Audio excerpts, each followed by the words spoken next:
Hi everybody. I'm just filling out the last part of the notes in this first race at Fairgrounds, and then I'm going to jump over to Oaklawn Park. I have the plot up for the second race. I was trying to look and see with the racetrack being what it is, if there's any type of bias or anything, but doesn't seem like it. The first race was kind of falling apart late. It was horses from off the pace.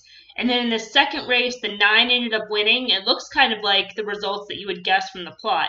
9, 12, 1, 4. That was your superfecta. So forwardly placed there. So it seems like it's going to be a pretty fair track today, even though it's kind of drying out. The rain yesterday and obviously all the issues before that. Right that. We'll do some Gulfstream Park as well. It's been Chalkstream Park so far, so nothing exciting to this point. I don't think that we've been missing out on a whole lot of value, at least over there. But we'll definitely jump over for the stakes races and the Fountain of Youth on that card. And then let me know, you guys, where else you're playing today. We can pull those up as well. Depending on how long I stream, maybe Santa Anita, but the first part of the Santa Anita card is pretty. It's weird to say it's tough to bet, but there's some pretty small fields, so I don't know. We'll see how that goes.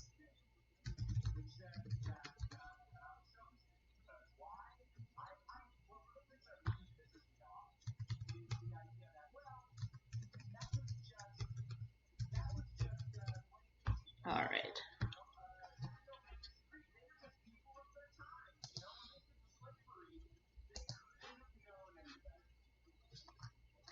So let's focus on this third at Oaklawn Park. This is a race that I wrote up for circles and squares.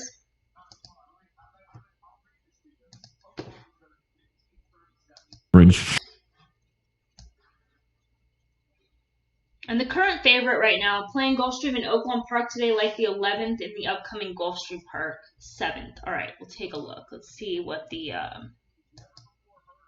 time is on that. 16. Okay, we'll jump there. We'll jump there next. I'm gonna figure out this. I'm trying to like block the sun with my body. That's why I'm kind of like off the stream a little bit. That's not great. Let's move back over. All right. Regardless, let's handicap this race.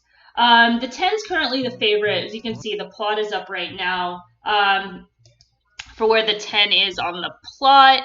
And off the pace type, this horse last time out was pretty much an excuse. They kind of just like botched the start and then eased up on the horse.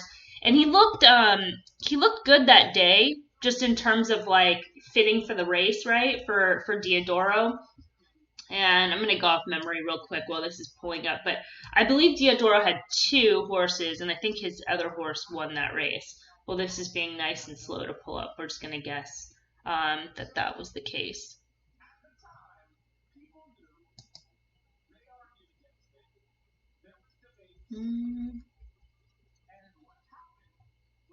Rider took hold right after the start, pulled the horse up, continued to gallop out behind the field. Stablemate finished second as the best of the speed in that race. I just, this horse can certainly win. He has back class. Let's take a look. I know that's going to be like off the screen. Hold on. There we go, right? You guys, everybody can see that now. He can certainly win. He's been running against much tougher. Speed figures are, excusing that last race, an excuse, right? Right in range. Nothing to knock on that front. It's just, they're going to drop in for 20. And that's always just something that's like a little bit concerning. Granted, the horse was, he's eased up last time for whatever reason. It's just enough to kind of be a little bit cautious, in my opinion. If that makes sense. Number 4, Shakes Creek, is the horse I wrote about for Circles and Squares in this spot because he looks good on the plot, especially on surface distance. There just isn't a lot of speed in the race. The number 6 is kind of like a lone E. And even though the 4 is kind of a presser closer, just looks like he's going to kind of get that trip. The 7 and the 5 have a little bit of tactical speed, can probably push the 6 a little bit. And even the 4 obviously has enough speed to kind of keep pace, even though that's a little bit out of his run style. So just might get the jump. Distance-wise, let me show you this. Where are we at here?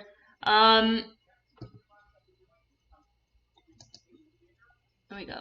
There's some races back here in his form around 2 turns.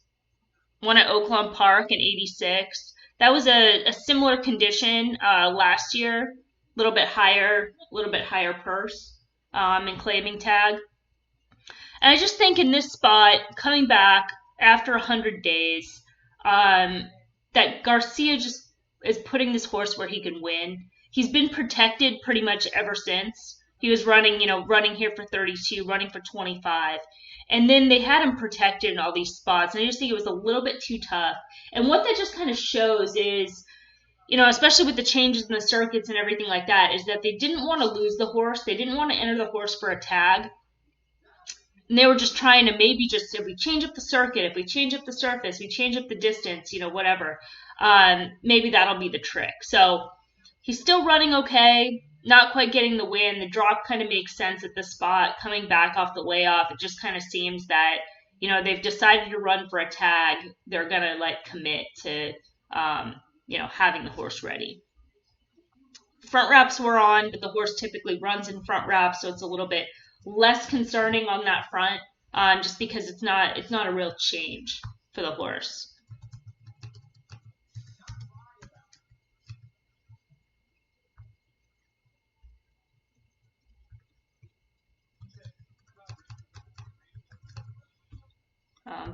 Both the number 7 and 10 are warm-ups right now.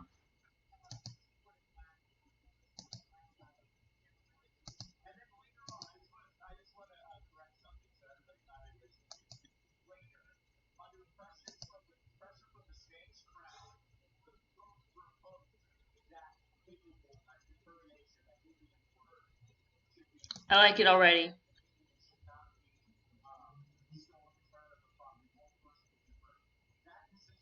The 11, Josh. I'm going to have the race pulled up. Just kind of first glance, feeling it.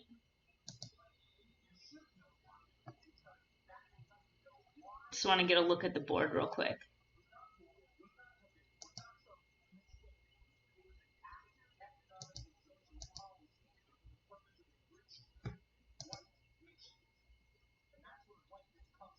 Just like that position, that like quad 2 tracking spot. The speed rate is really high. So it looks like it's going to be a fast pace. At Gulfstream Park, even if it's a fast pace, you don't want to be necessarily a deep closer. I mean, deep closers can win, but, having a little bit of tactical speed, positional speed.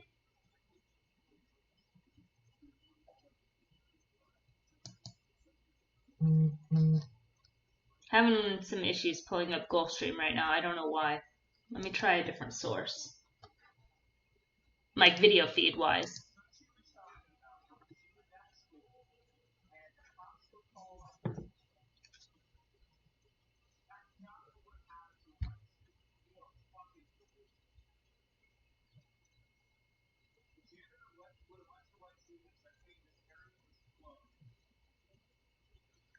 Can you throw out the 10's last race at Oaklawn Park? Notes seem to indicate that. Yeah, that's why, I couldn't even grade it. I couldn't give it an excuse, and I couldn't give it, like, a C. Because there wasn't like a stumble at the start. There wasn't any trouble. They just instantly right out of the gate took hold and grabbed.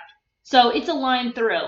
But, my concern with the 10 here is they're just dropping.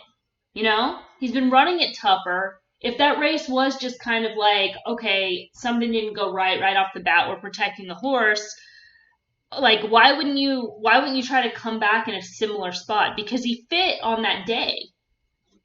I think he was favored, no?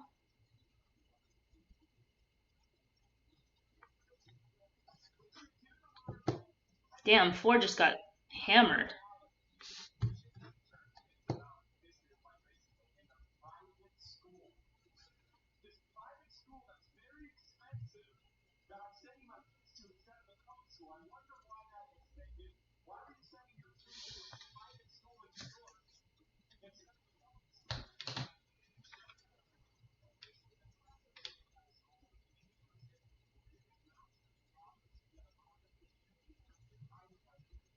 Good point. The drop scares me. Yeah, that's why I figured the 4 was worth a swing in my opinion. Because the 10 can win, but you're going to take a short price with some red flags.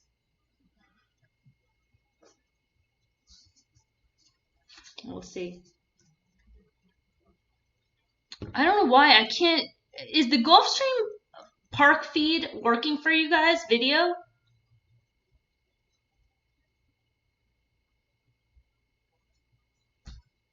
As expected, kind of the way it was. Sorry, I had the other plot up. Yeah, I can't get the Gulfstream Park feed on RTN.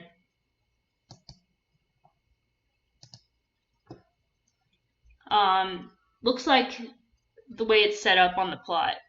6 was kind of that lone E. 4 is tracking. 2 right there as well.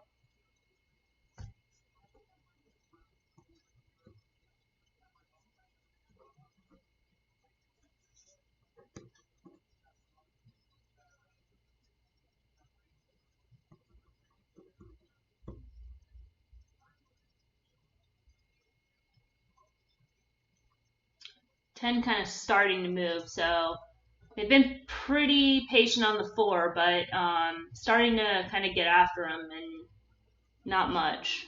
Is that being eased? The 8?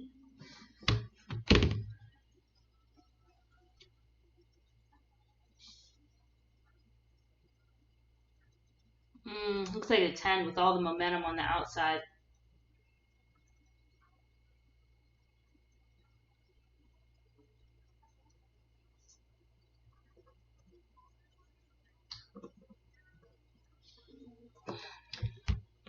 No excuse. No, it's not for you either.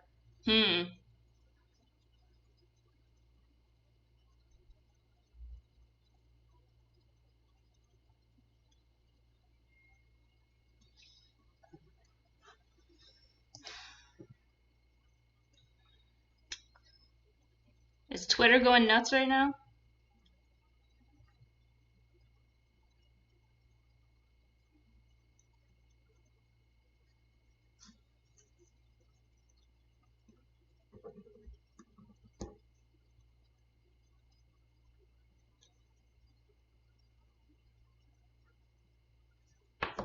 Yeah, it stopped working. Yeah, exactly. I mean, I was looking at it, turned it up, like switched the track, came back.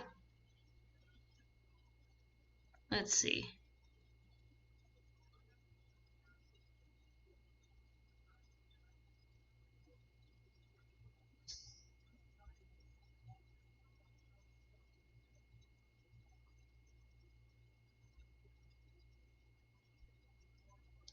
I'm not seeing anybody on Twitter say anything, but maybe I don't follow the right people. Like, that's so weird.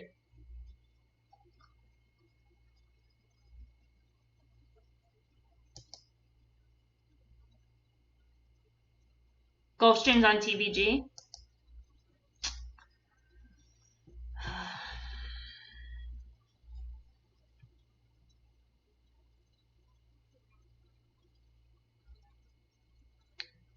Not working on TwinSpires or DRF. Yeah, that's where I'm at too. Well, not DRF, but TwinSpire. It's not working on TwinSpires or RTN. Hi. Um. Anyways,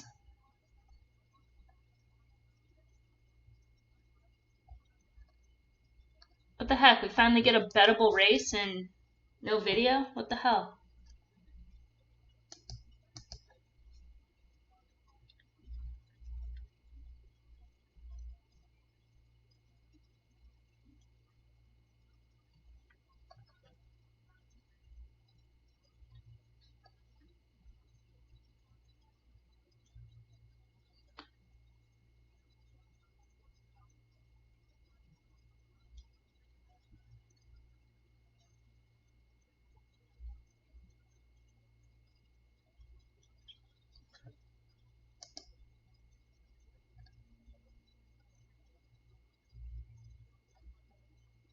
Yeah, sorry, you guys. I'm quiet. I'm trying to find it somewhere. I don't have TVG, unfortunately, but the TVG is the only spot that has it right now. Gulfstream.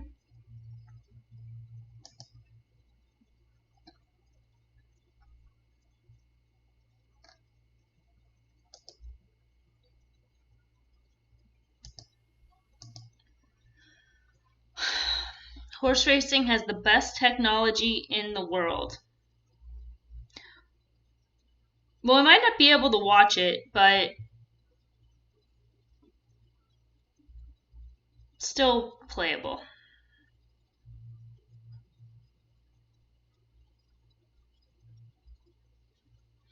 Watching it on TV? Oh, on cable? I don't have that option either. This is why I pay the big bucks for RTN. They're not supposed to let me down. 2 minutes to Gulfstream? Yeah, we're rooting the 11 at Gulfstream. Just like it's a good plot. You know, the pace, contention, high speed rate, has enough tactical speed without being like too far out of it.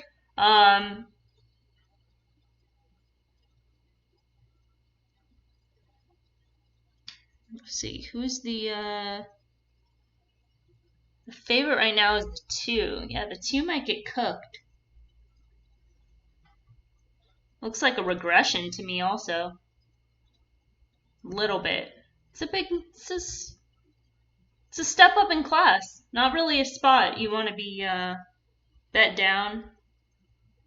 The 5, kind of a deeper closer. I don't know. B- last time out.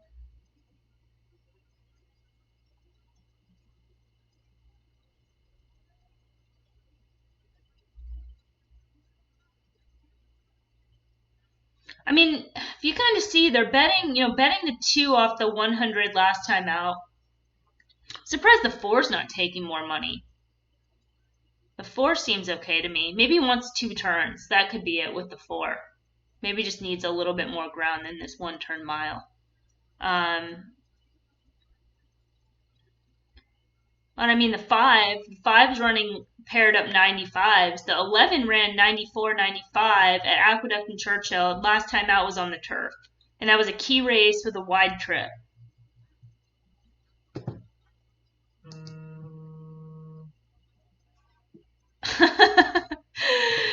John Doyle just sends a text. Did Gulfstream Park go away? Yes. Yes. It's gone forever. It's gone the way of Calder.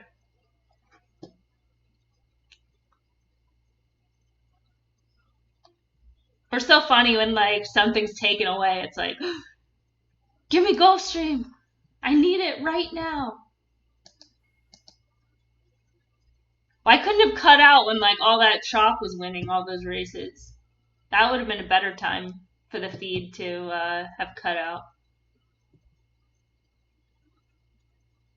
Do you think, Aaron, you say that it's on cable?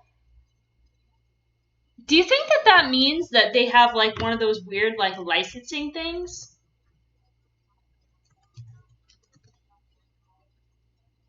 Where they're not showing on the other channels? But I mean, that doesn't make sense because even like at the Derby, you can watch it on Twin Spires.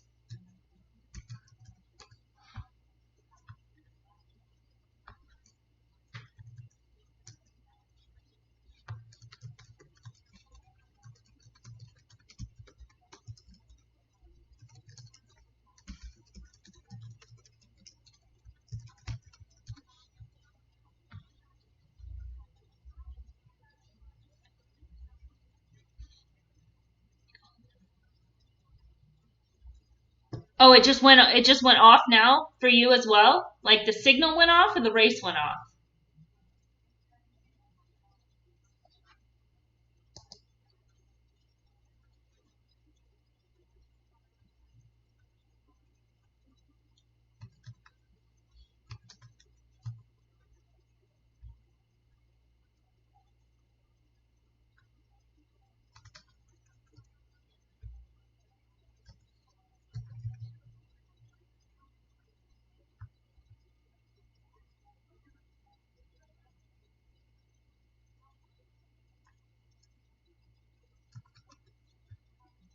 The race, lots of pace pressure. 10 is leading.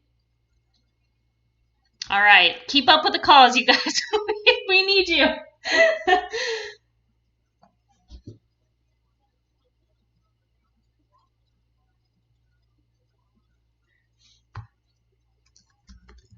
Six opens up?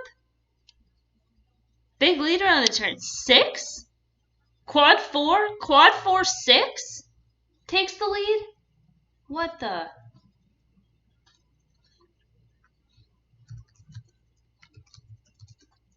Five? No.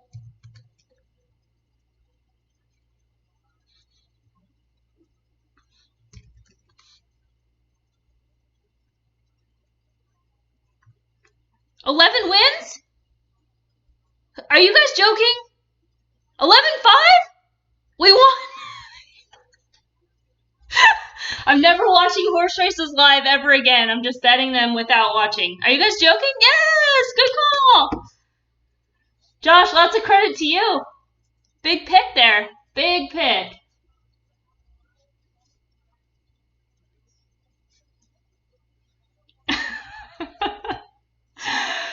Oh my god.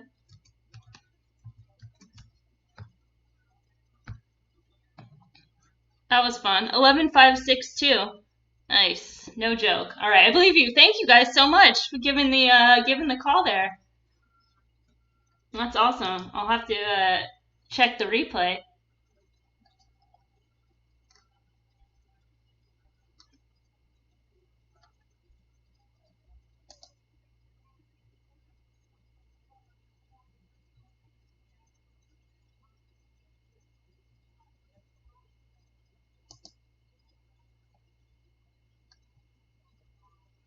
What was the trip? Was it like a tracking type trip, kind of the way it looks on the plot? Like a stalk and pounce from the outside? 6-1?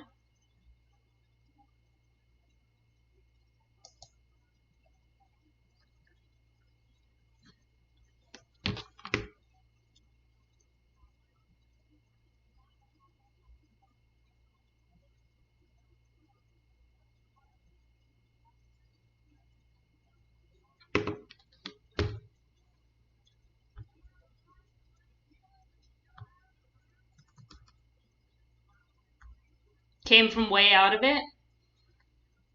Nice win for the 11. Yeah, I mean, it looked like that. I'm surprised that the 6, being positioned where he is on the plot, was on the lead, but not sure. And the 5 maybe just moved early. I mean, I can kind of see it, I guess, because on standard, they're kind of like in that quad 3 spot. 11 came from off the pace, was much best. Yeah, it just, like, look where the 11 is in quadrant 2. Like, it just looks like he's going to get, like, with the field kind of bunching up, with that contention being high, with that speed rate being high, that the 7 would just, I mean, the 11 would just get the trip. A lot of credit to Josh. He's pulled that one out. I like the 11, Gulfstream 7. Looked at the plot like 2 minutes. I was like, yep. I don't think we need to go any further. This is the horse. What's the price? Done.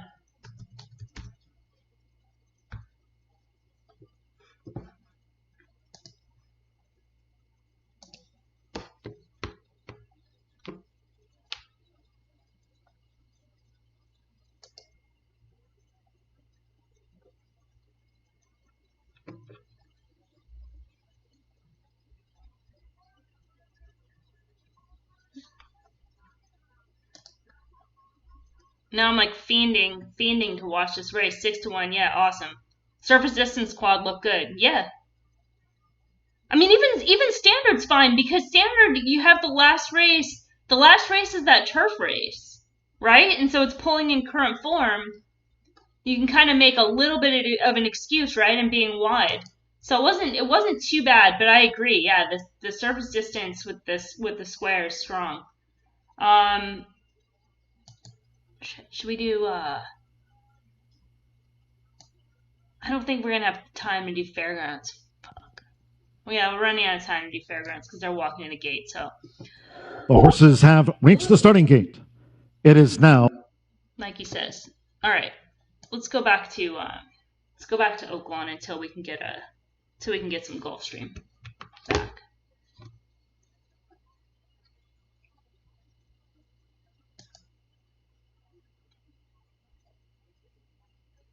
Oh, it's back. Gulfstream's back. All right, cool. I'm excited to watch that replay. All right.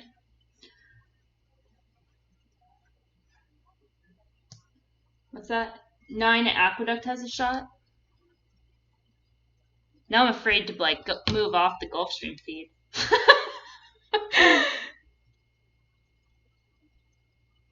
All right.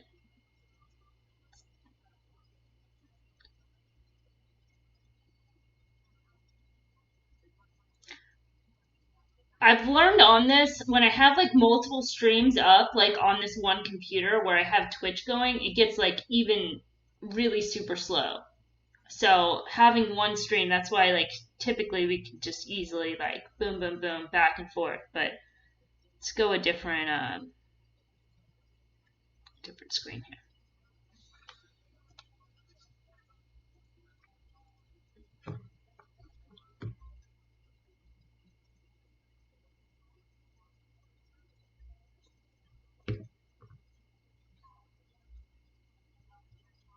Ooh, 1 minute. Oh god.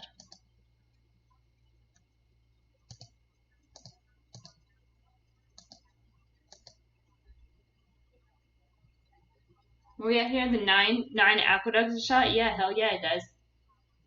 Ooh, his favorite, the 1A. But looks better than the 1A on standard. I mean, yeah, on standard.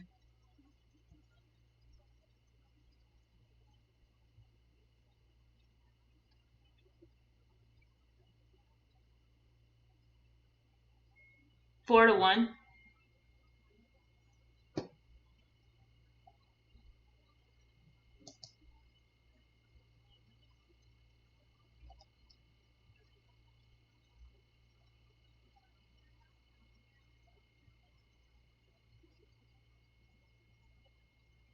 Yeah, for sure. That horse looks really good.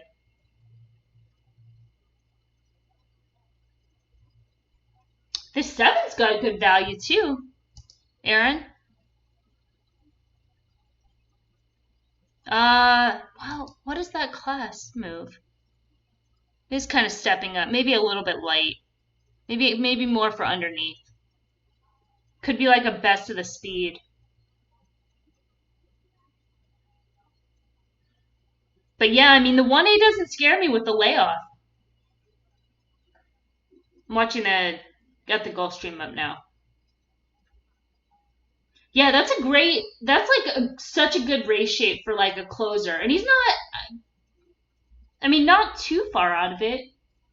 They only fractions, so I have no idea how fast they're going. But when it bunches up like that, 5 starts to move.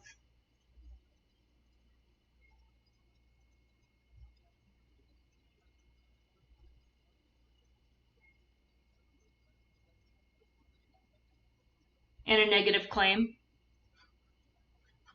On which one? The 7? But I mean, he wheels him back. I know, but he wheels him back in like 7 days. So like, how much damage can a new trainer do in 7 days? That's kind of rhetorical. They could probably do a lot, but you know what I mean? Like if it had been like 30 days or something like that. Oh yeah, the 11 just scoops right on by. Sweet. Um. Yeah, I think that's why you're getting the price though, is because they're looking at that barn change. But I hear you. I mean, if anything, it's more the class than anything.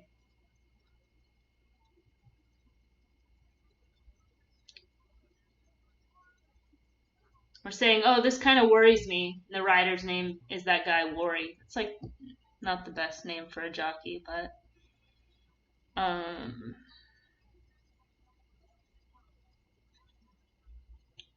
yeah. I mean, can't really get to anything else.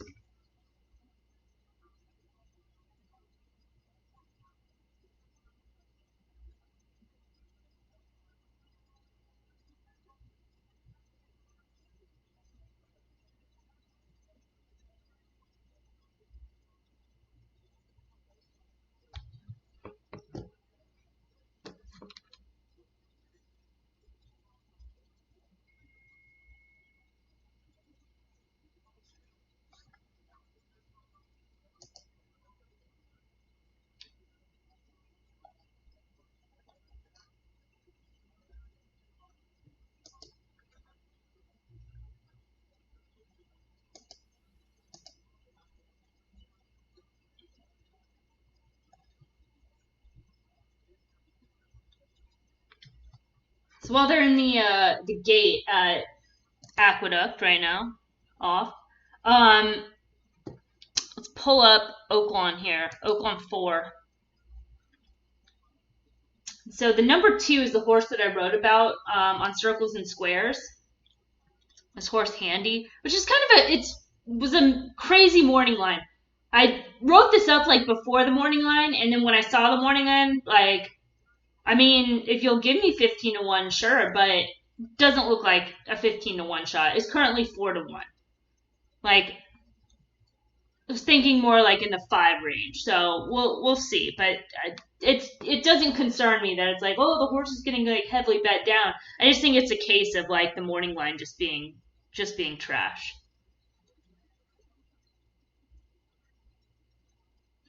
9's looking good. Stalking right off the 1, the 4. 7 looks like a no keep.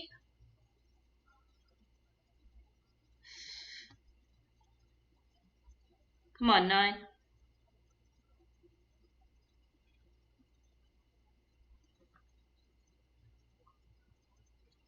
I don't want to call it early. I'm like holding my breath to say, good call, Aaron. And I'm about to say it. We're almost there. Nice call, Aaron. 9-2. Boom. Damn, chat. I don't even need to be here today. Just pass it over. You guys are killing it. Killing it.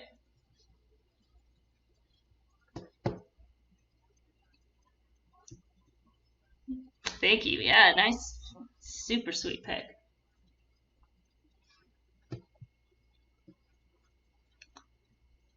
So let's see. The 6 right now is the favorite.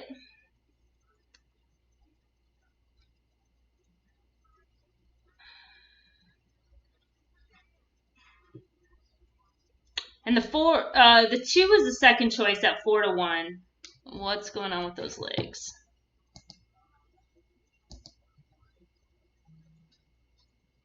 Learn from the best. Is that the grandstand at Belmont Park? I know it's Belmont's your home base, right?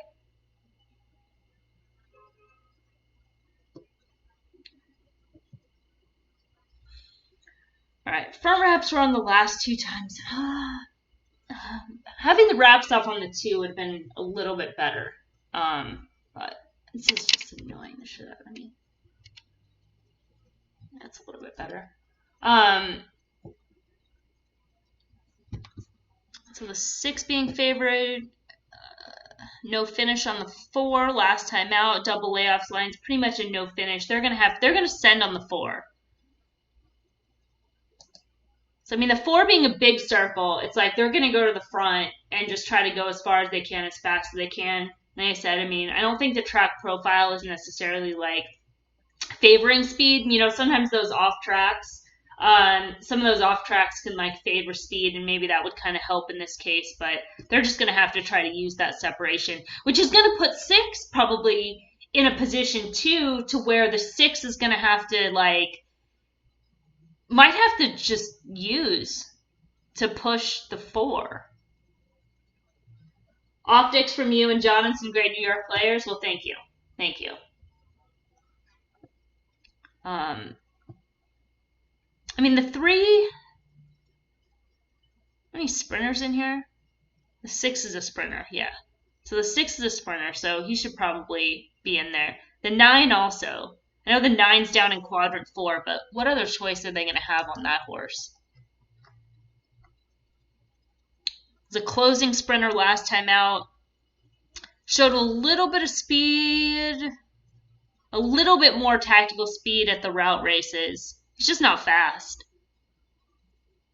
I mean, last time was the time for the 9, and just closed way too late from too far back. It's not the spot for the horse, but just trying to find out if he can be one of the horses to push the pace. The 10 kind of looks screwed, even though that's a very live barn right now. Jason Barkley's horses are just running lights out. Oh, I forgot to tweet that I was live.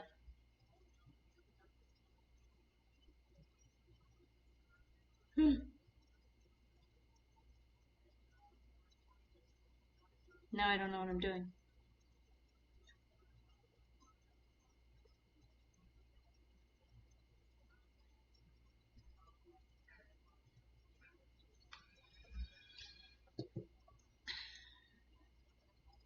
Eight, also not much speed.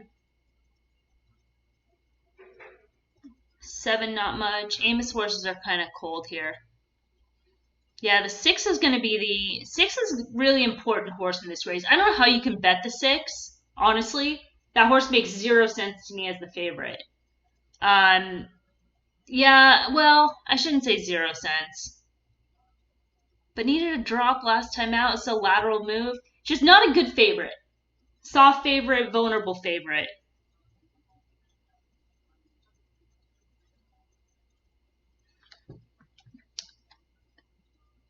I'm just tweeting it out now, so subs for everybody that was on Twitter and isn't following the channel because they missed out on a 6-1 and a 9-2 in like a 5-minute period. The 5 had fast races like way back, but he's pretty off form. They're gonna drop and stretch out. Maybe the 5. Where's the 5 on the plot? They might. Maybe the 5. The 5 might be able to have a little bit of speed. It's kind of a reach, but the 3 as expected. Big step up in class for this horse, though. Maker's horses have been running well here. This day, whereas a pocket trip, other stablemate won the race, and both those horses just look like standouts in the field. So the thing with Handy is, just kind of getting a prep last time out. It was a save no keep. Was up to a pretty fast pace. They went average, fast, average. And then just kind of looking back at these races here at Keeneland and Churchill Downs, those are all speed figures that can win this race. So it just seemed in terms of the plot, could just get into a trip. The one's probably going to have to show some speed from the inside too, especially being a turf horse. It's not like they're going to necessarily want to have that horse like inside and behind horses early. It's 1 minute to post, and they're interviewing the gift shop, so that's cool.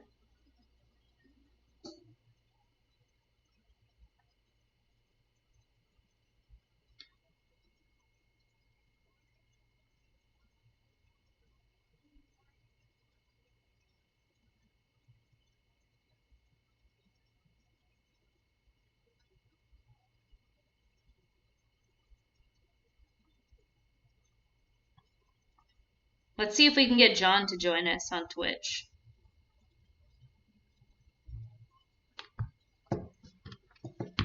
We'll see. All right, we'll walk into the gate. 1 minute. Again, 6 is the favorite. Just makes this race playable, like, regardless.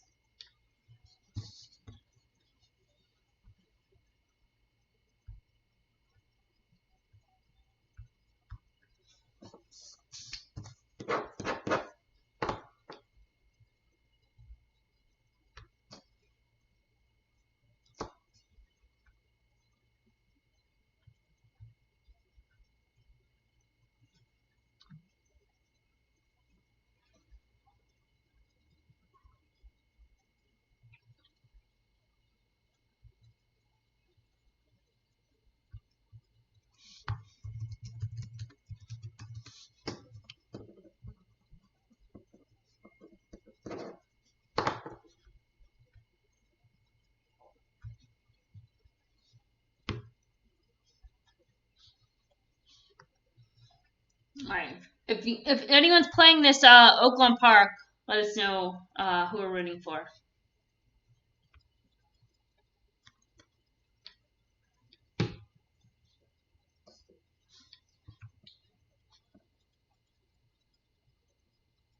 Four was being a little restless in the gate, broke a bit slow, but recovered. 8 was a little bit slow. Yeah, like I said, the 1 just seemed like they would have to send that horse. So the 1 and 4 are hooking up early. 4 is going to try to sit off the 1. The 6 is tracking wide, not as wide as the 10. 2 is tracking kind of inside behind that pair. Wide second. Cover.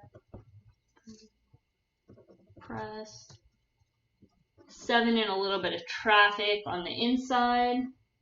Get this guy covered up.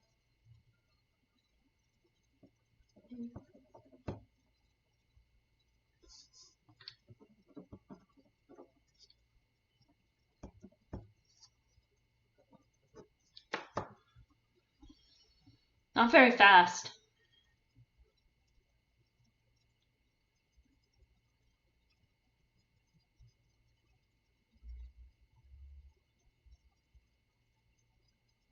Which is probably going to help a sprinter like the 6, but we'll see.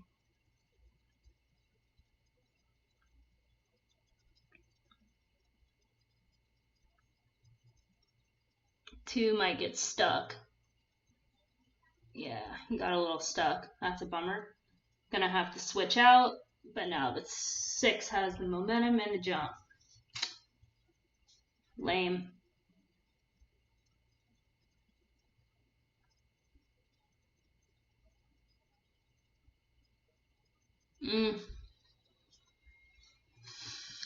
Trips make the race there.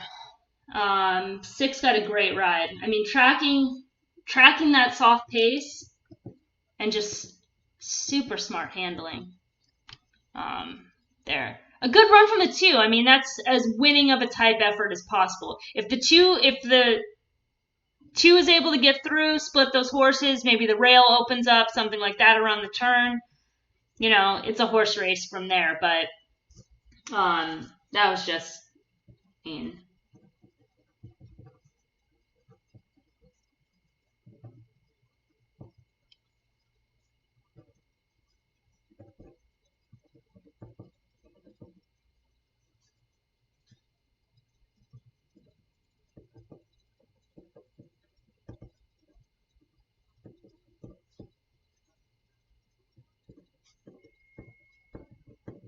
all right, catching up on chat. We got playing 9 to win at Gulfstream 8.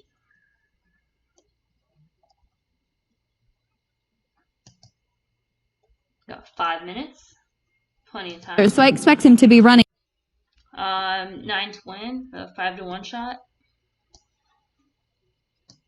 Let's take a look.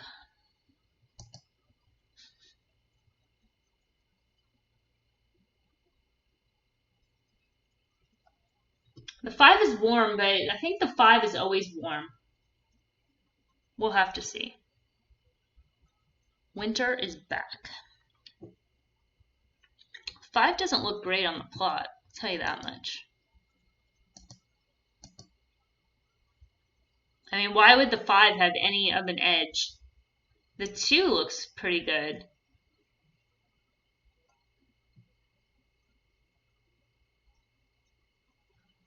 The speed rate and contention are pretty low. Well, certainly, like, that would upgrade the 9 for sure. The 1 is soft. The 2 fits. Just a little bit more ground than he's used to. 7 to 2. It's a 9 warming up. The 3's got to step up in class.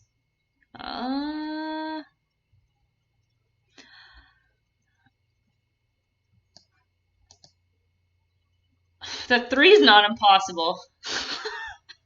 That's the stabbiest horse, but I mean, you can get there. With the contention being, or this, contention being a snowflake, the speed rate being low, being kind of a square in quadrant 3. I know he just broke his maiden last time out, but came off a layoff at Keeneland, 230 grit minus. I don't know what happened there. Let's see what that pace was. Went kind of fast early, very slow, and came home fast.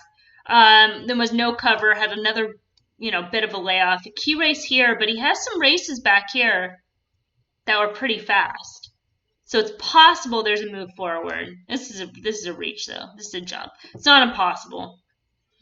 Yeah, I'm not feeling the 5 at all. At all. I mean, doesn't look good on the plot. Running at Tampa. He got pretty much dusted when he's at Keeneland. Pretty much anytime he's on any circuit other than like Monmouth or Tampa, or Pimlico or Delaware. Did break his maiden at Keeneland. That was 2019. That was a juvenile. I don't know. Not a horse that scares me any. As the favorite. That's the number 5 right now, who's currently 5 to 2. And warm. And we don't have any note of him being warm. So that's a potential negative too. Right there. Did I talk about the 4? 4, 9 to 1. He's kind of the same thing. He's kind of common.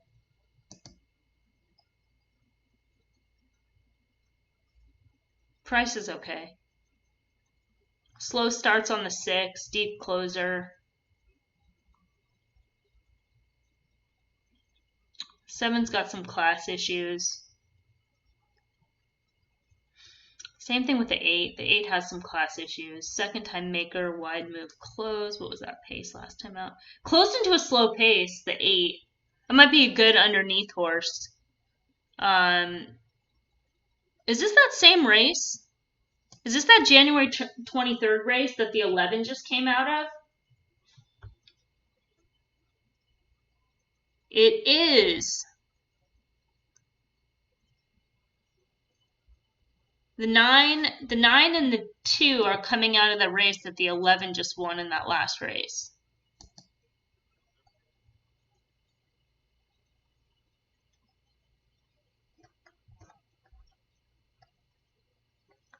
So those would be kind of the keys.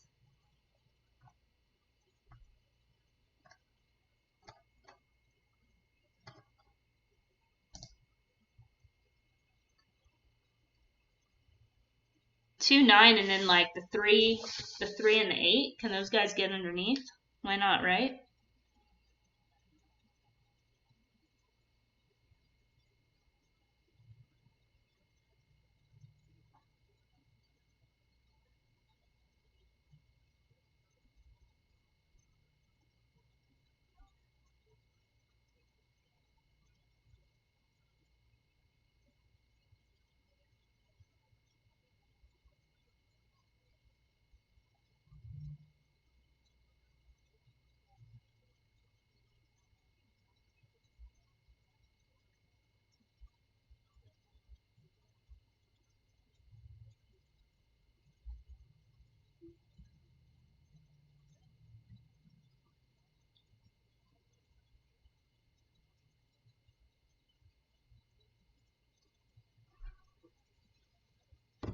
Nine to win. Okay, cool. Glad the feed is back. That's nice. Nice little treat.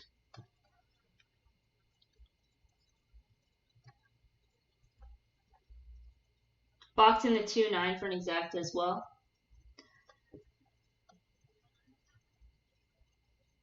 Yeah, I mean, the 5 can get out of the number for everything I'm seeing.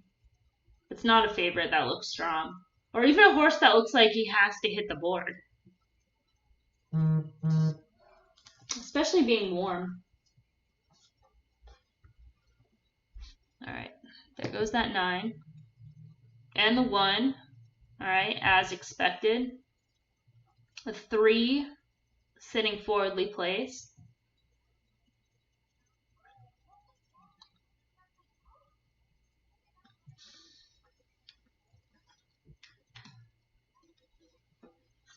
The 5 is wide too. So this horse is going to have to be kind of like much the best here.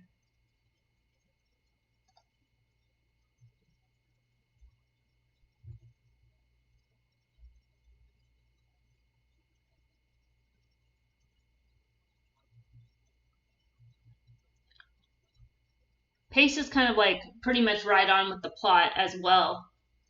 Snowflake contention, 45.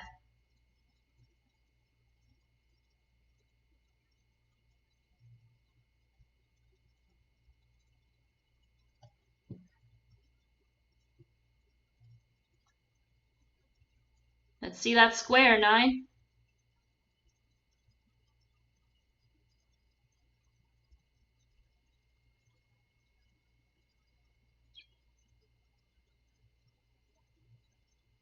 Seven starting to range from the back. Come on, 9. Come on, 3. Come on, 2. Get out of there, 6.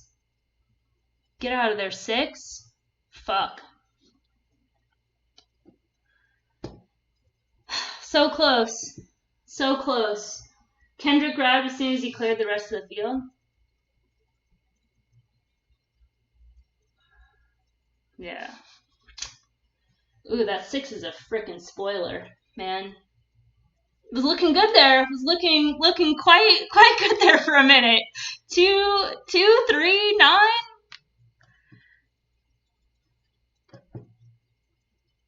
Oh.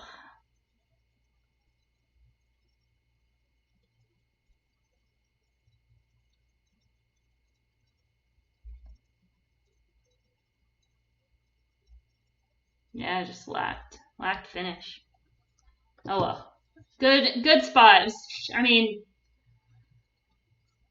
any race that they're gonna bet the 5 like that, jeez, gotta get involved.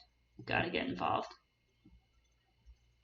I had a feeling about that 3. It's like this horse has some a little bit sneaky in the spot. Happened with the 6. 6 is in the same spot as the 2, but somehow found his way to be a square today. Outkicked our circle. Outkicked our square. All right. Oaklawn? Back to Oaklawn? Aaron, are you finding anything over at Aqueduct?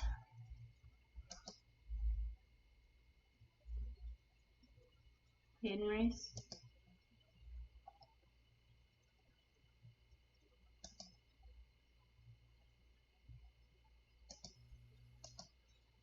Let's look at Fairgrounds real quick. We're on the 3rd at Fairgrounds. It's been kind of slipping away. We got 0 minutes. Can we handicap this race in 0 minutes? Yes, we can. The 2? 7-2 on the 2. Had a BTL 2 back. What's up with the 6? The 6 looks good. 6-2? What's the price on the 6? 3-1? This could be a pass. My God, they love Brad Cox. The dropping in class. BTL 2 back. That was at maiden 30. Alright, I can do without that race. Alright, let's go to Oaklawn. Maybe we'll cycle back to Aqueduct.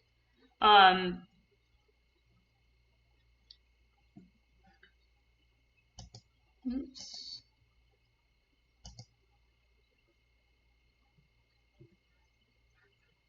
Not really. A little interested in 9. Kind of look like.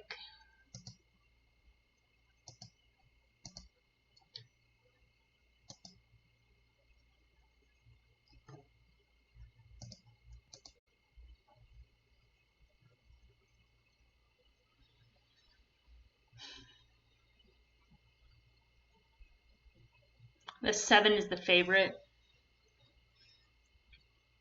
This is a weird race here coming up at Oaklawn Park. And part of that is a lot of these horses were entered a week ago, 2 weeks ago. And one of them was the 7. And I remember riding up the race at that time, and I was like, the 7, he has the speed figures, he has the class, but we've talked about this before. You're coming off too many first-time starters. Okay, we'll take a pass. We'll take a pass on that race. With the 7. Just isolate that real quick. It's current favorite. So broke his maiden first time out, had a perfect trip, and then has improved his speed figures, ran a 2nd against, Allowance Company, was the best of the speed, and ran these speed figures, right? Both these races at two turns. So now the horse has been off 329 days, and they drop in for a tag and sprinting. What? Definitely can win, but, I mean, that's like as red flag as it gets. Like, they're not even gonna, try this horse in, another spot.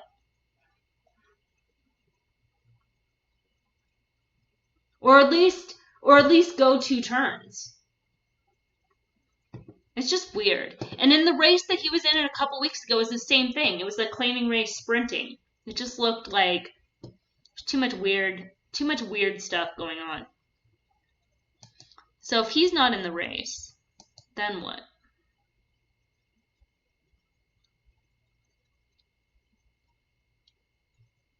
The 1, the 8, and the 5. 1, 8, 5, and 11. I mean, the one is just no good. It's just a no finish. It looks like he has finished today. But, I don't know. So many layoff lines. Was at this condition last time out. I don't know. I don't trust that horse either. Especially if he's going to go from the inside, and if the 7's going to go from the inside. I don't know. 5 is going to come from off the pace. He had some good sprint races way back last year. Not quite good enough, though, for this level. Would need to be like a brand new horse. The 6 isn't bad. It's getting class relief. Has some races on par. The pace setters finished 1-2. 6. 6 is okay, especially on standard. 23-1. All right.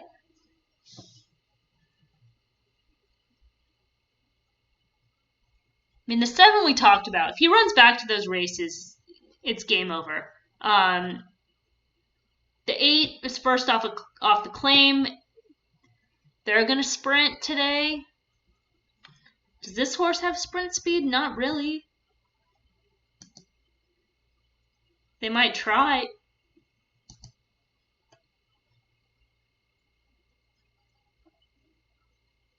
How's this 6 going to win? From off the pace? All right. The 9, need the lead type. Correct. He kind of looks like he would be lone speed in here, which is getting completely ignored. 9-2 morning line, currently 9-1. She was getting bet, sucking off the claim at Aqueduct. Soldier Boy coming off the claim. Another horse that probably needs to be forwardly placed. Has some upside off his recent trips, for sure. The 10, currently 16-1. That horse isn't impossible. This would be the time. Because these two races, coming off the layoff against Allowance Company, he's wide and cold. Sadler's horses just weren't running. It's cold again. Trouble start, wide move. So at least he showed run in that race. Was claimed. So it's like, if the horse is going to get back to any type of form, it could be today. And if it is, today's going to be the price. Because if he runs a good race and finishes second, then he'll be a really short price next time. The 11 is certainly interesting. Taking money here. Kind of seems to do his best when he's forwardly placed, and he could be compromised being outside. Yeah, he's going to have to send. So certainly fits.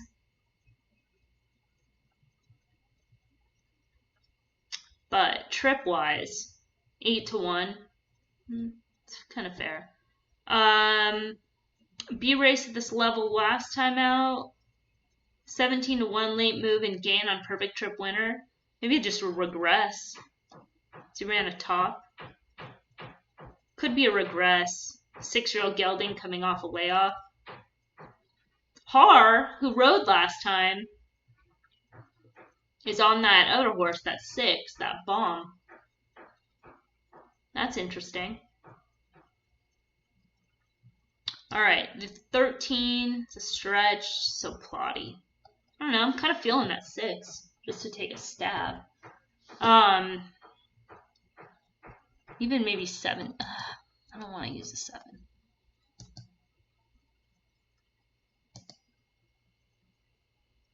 The 10.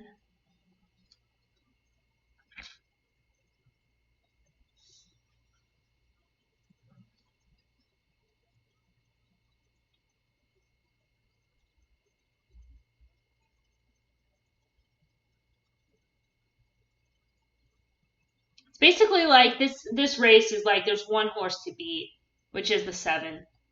Outside of that, it's anybody's race. And then there's those, kind of suspect angles on the 7. Or I missed the race. 8-6, the 2. 2 kind of finished in the minors.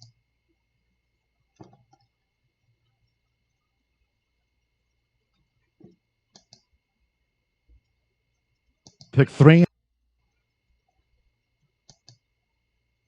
Good pass at Fairgrounds, too. All right, let's see what's going on. You got Gulfstream as well. Comes up. Which is still a little bit out.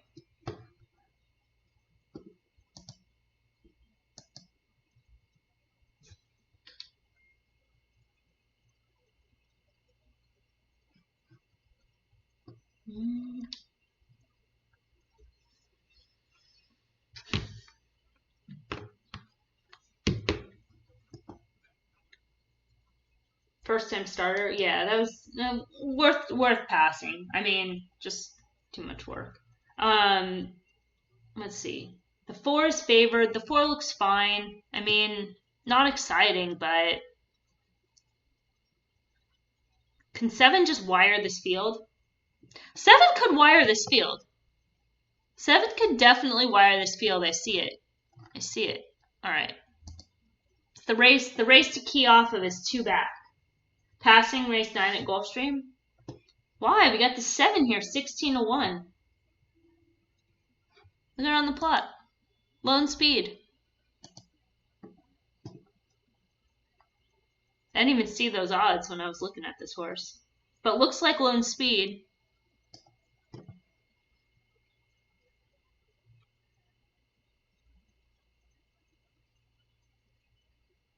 mean, class-wise is a little suspect.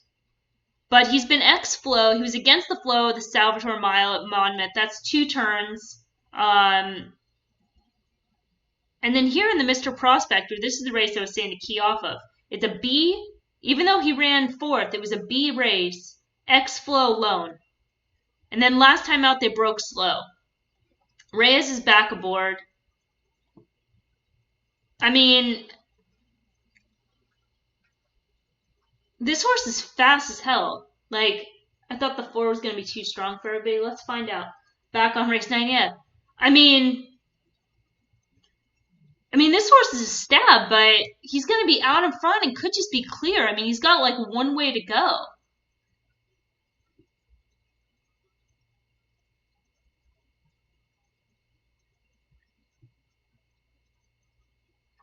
Five is a good horse.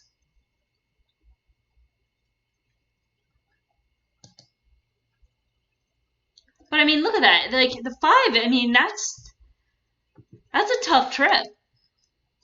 Let's look at the 4. I know this B plus last time out. I just didn't visually. I wasn't crazy about that race. He's just such a, I don't know.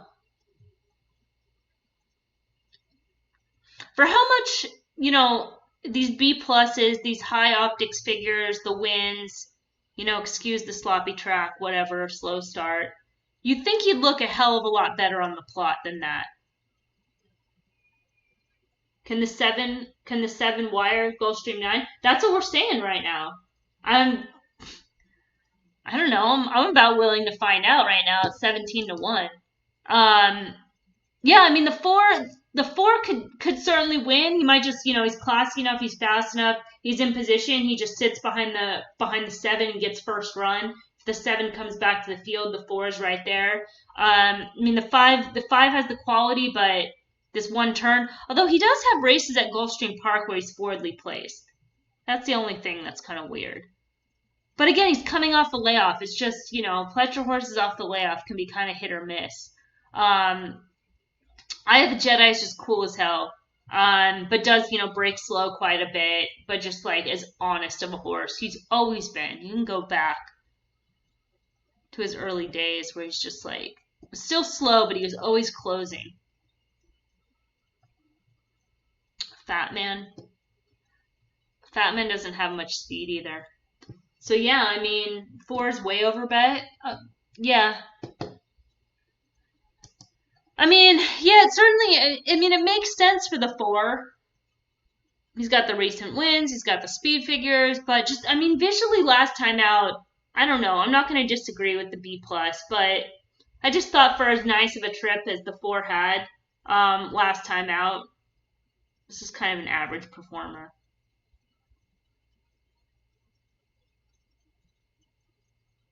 In my opinion. I don't know. I'm willing to take a stab. I think the 7, the 7, at least you're going to get a run for your money. This race 2 back. How does this race strength-wise?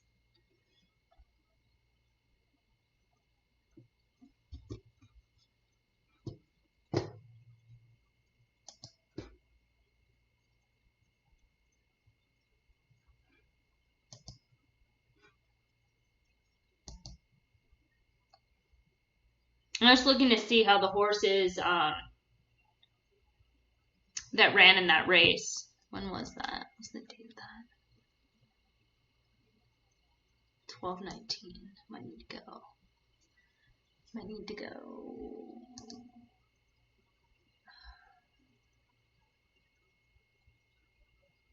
That's 90.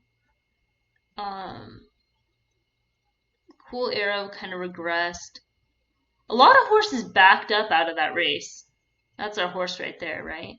Yeah, he backed up out of that race. Yeah, a lot of horses. That was like kind of a big race. All these horses like backed up out of it. Not this guy though. Last Judgment won the Sunshine Classic, and then didn't do shit in the Pegasus.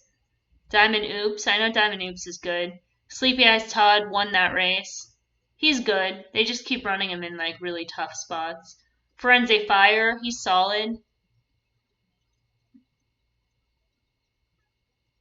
Another horse. Didn't run well. He improved out of that race. Mind Control. He's solid too. So that was a good race. And for him to earn a B, I don't know, guys.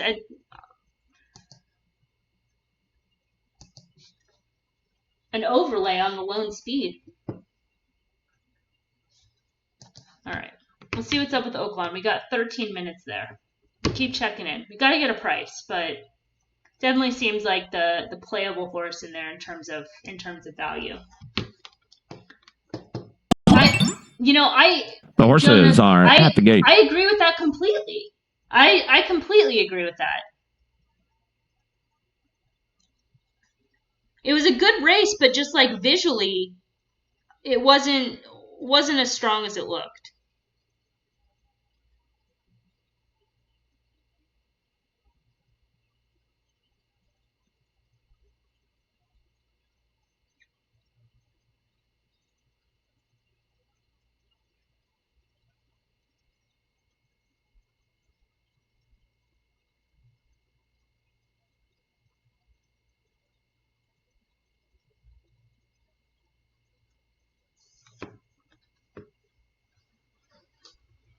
All right, off at Oaklawn. 6 broke slow.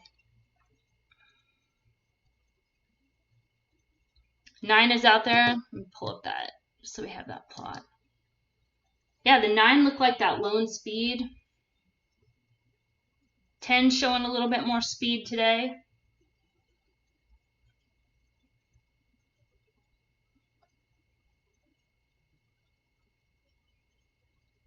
Seven already starting. Is he losing ground?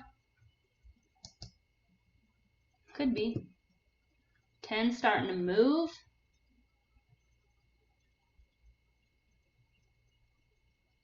Eight's kind of scaring me a little bit, but no, he's not.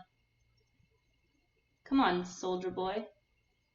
7 starting to range up. Uh-oh, that could be trouble. No, the 9, yeah, 7's got this. Oh well, I think that race was worth taking a stab.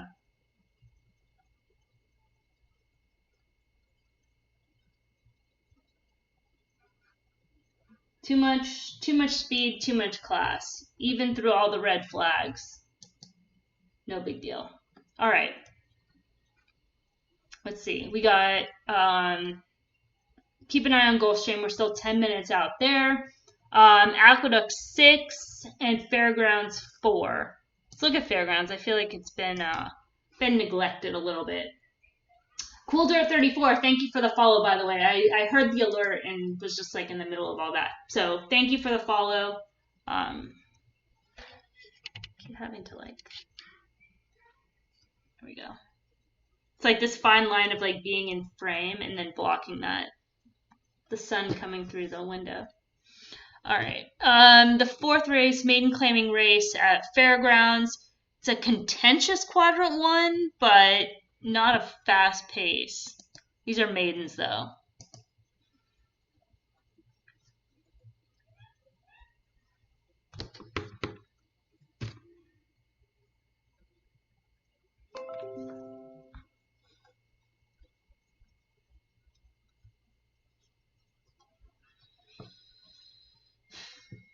Traffic trouble on the 1. Inspired.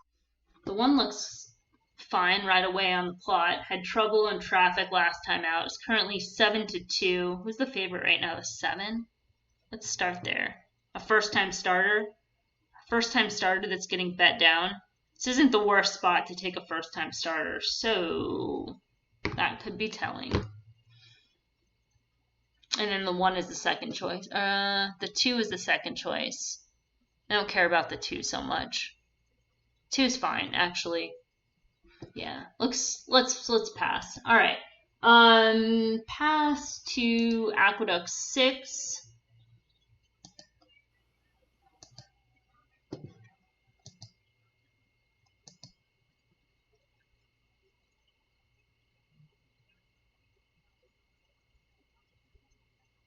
Three is currently favored. This is where Aaron would jump in and say, I think the 4 has a shot at Aqueduct. And I'd say, yes, the 4 definitely looks like it has a shot at Aqueduct. I mean, looks about the same, looks stronger than the 3. Similar position on surface distance, more kick on the 4. The 3 on standard is in quadrant 3. The 1, maybe a little bit of speed on the 1 to be able to clear, enough to clear with the 1.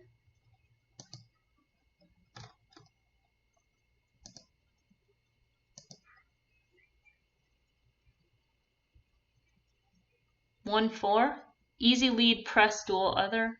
Oops.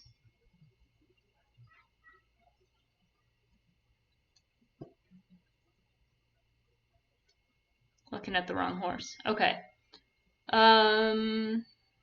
C plus last time out. Was on fast paces. So could just, have a pace advantage today. Going more ground though, that's not great. A lot of layoff lines on the 2. The 2 might be out there having to push the 1. The 3, wide other.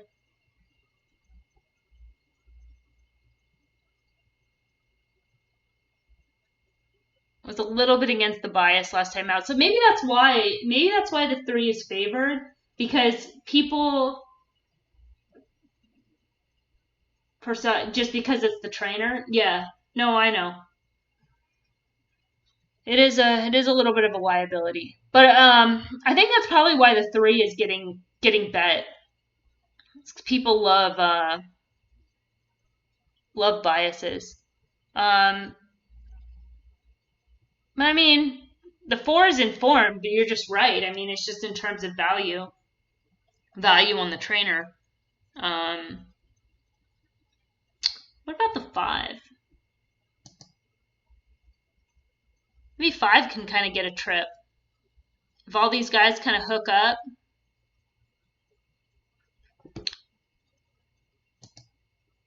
Five is second off a layoff. Had some excuses here with the kickback. Was wide last time out.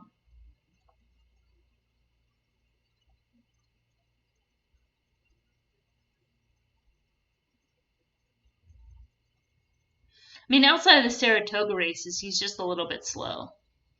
But he's about as fast as the 4 is right now. I mean, the thing with the 4, I think the 9 will be bet down. Currently 9-2. Let's get there. Oops. Let's not get there too fast. About the 6 getting some class relief again. But didn't run well at this level. Alright, forget it. And the 7's not bad. 7 ran a good figure on debut against much tougher special weight. Just not at the special weight level, dropped. Ran a 73, had trouble at the start. Had traffic and was wide here. Held up steady in traffic. Ended up winning the race. What's his other swooping move? Alright, so had a little bit of a bias there. Stepped up in class against winners. Could just be the right spot today.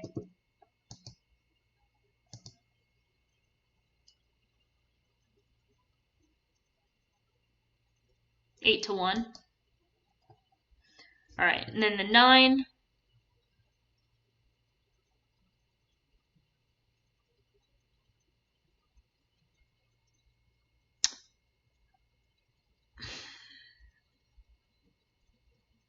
The 9's currently 4-1.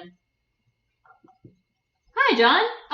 Yeah, well, John, you're the aqueduct expert, so we're looking at this 6th race right here. I mean, the thing with the 9 is you have the horses had a lot of layoff lines. Was claimed from Chad Brown for 16 in October. They were going to run on the turf like right after. Scratch reason unavailable, and the horse hasn't been back since. They run back at this level. I mean, obviously, the prior connections knew this horse wasn't much. So,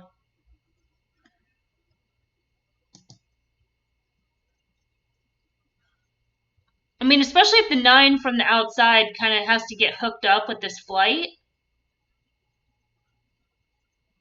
then maybe it comes down to the 6 and 5 again. I'm sorry. Not the 6. The 6, well, 6 looks okay on the plot. Shit. But he's slow. The 7 and the 5. The 7 was the one that has those upsides. Andy is 1379. Anthony is 3972. None of them go the 4. So maybe the 4 is I know, I think John Doyle 3 was against the track profile last time. I know, I think that's why they're favoring this horse, because people in New York love bias horses. They love upgrading bias horses. So I think that's why the 3 is favored. And it's not that the 3 is impossible. It's just like the 4 looks stronger and is a better price in terms of the plot.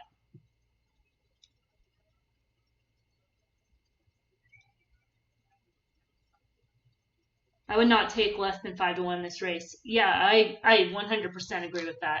So the 4 could be on the drift too. It's currently 9-2. That says making a little bit of case for the 7. I know it's off the pace some, but ran some fast speed figures and special weight, not on that level. Had the sloppy tracks, the muddy tracks, whatever. Had a little bit of trouble there.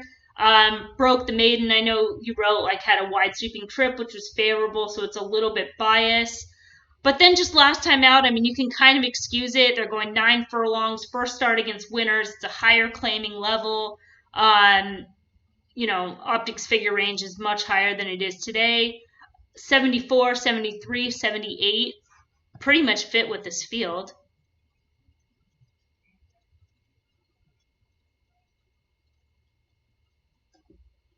The 1A has this one trip right here. Forced to flip leads when horse. I mean, yeah, it's just the trips, right? Getting hooked up in that mess.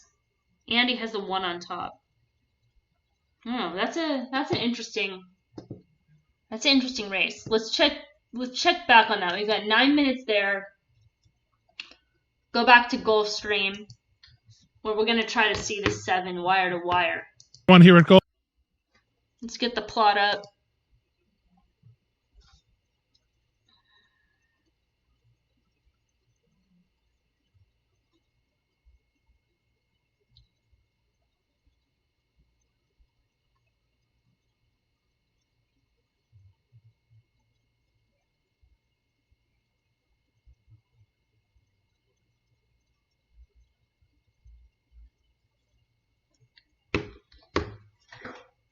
Seven, 3-5, 3-5-1.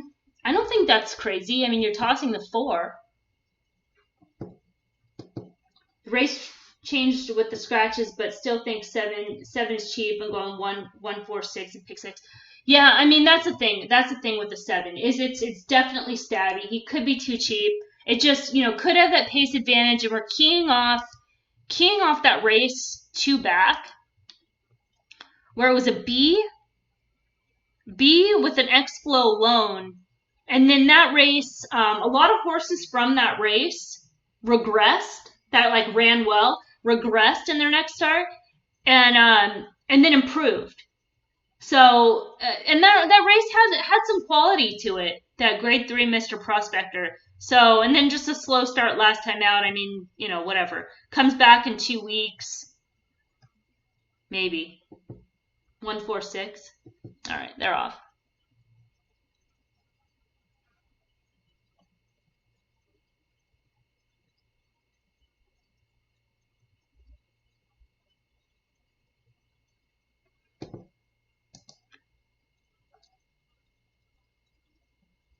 The 5 sitting a little bit closer. The 5's such a wild card. I mean, the 5 could honestly be the best horse in this field. It's just the layoff, and the concern was the trip, but they're riding close to the pace today and got that down quite a bit. So, not a crazy fast pace for the 7, but that rider should start to let out a notch a little bit. Holding the horse like that, I mean, you got to go.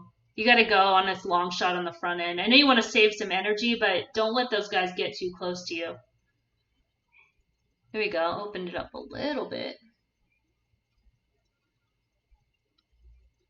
6 is starting to move. Who's that 5?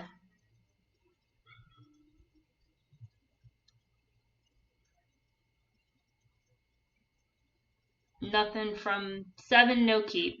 Yeah, it's just too cheap. It's just too cheap. It needs a softer spot. Come on, 6.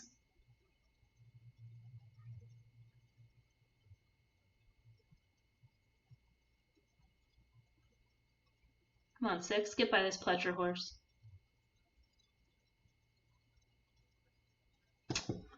Boss. It's a good ride. It was a good ride on the 5. It was a little bit concerning. I mean, he had those races. He had that ability at Oaklawn last year. And I'm probably smart for Pletcher to bring him back to Gulfstream Park where he was able to show just like a little bit more speed in those races. All right, let's check in with Oaklawn is 19 minutes out, but so we can stay. They're going in the gate at Santa Anita, but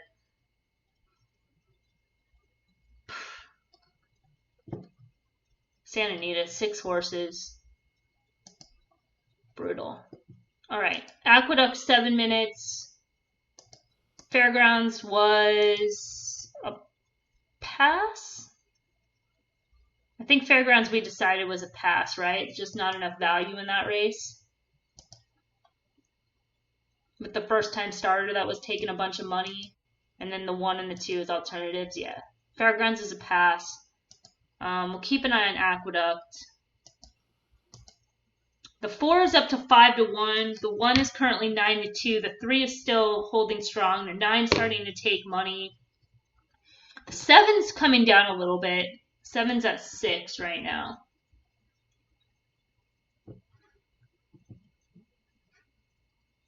Let's get off this.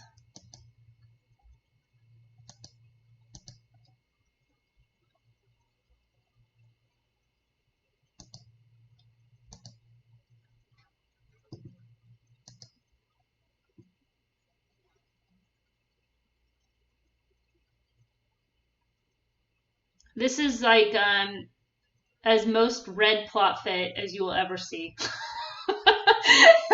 It's like a Picasso painting or something. Plot at Oaklawn. So we're gonna have to sort through this with some notes here in a minute. Sun contention. I use that when it's a red plot fit. I think the contention and the speed rate are still kind of keys in terms of pace, but we definitely will use the notes and everything for that race.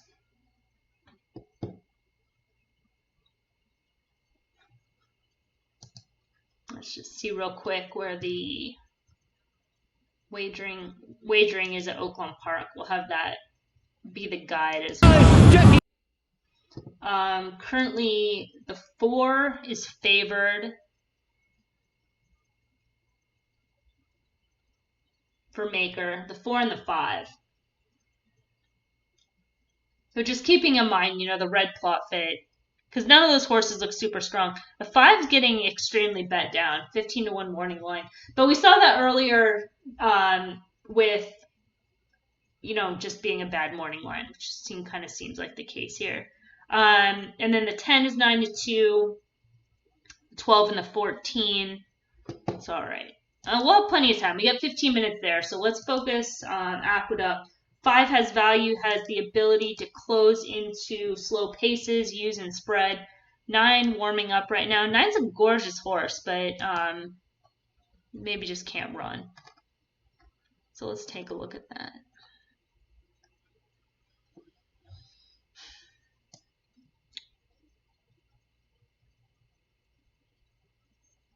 Yeah, I mean, I guess just I was trying to like make a case just because it was like second off, but just so many like C pluses at this level. There's like any of those races in there, like 1 B- or something. A 1B race like way back here in 2018.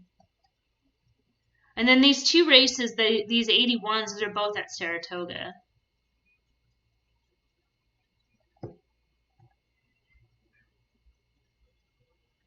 Was the other horse the 6? Was that the one was just kind of too slow?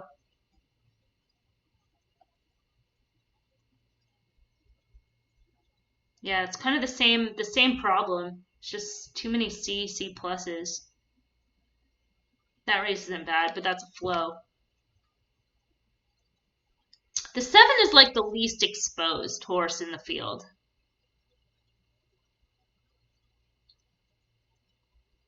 And then the 1s are fine. The 4 being 5-1 is probably like right on the cusp. And then the 3 we talked about, you know, being fine. Filter on the last 45 days.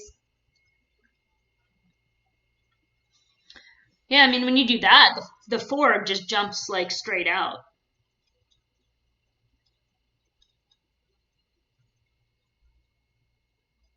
Running consistently. The 5, I guess, with the wide trip last time out.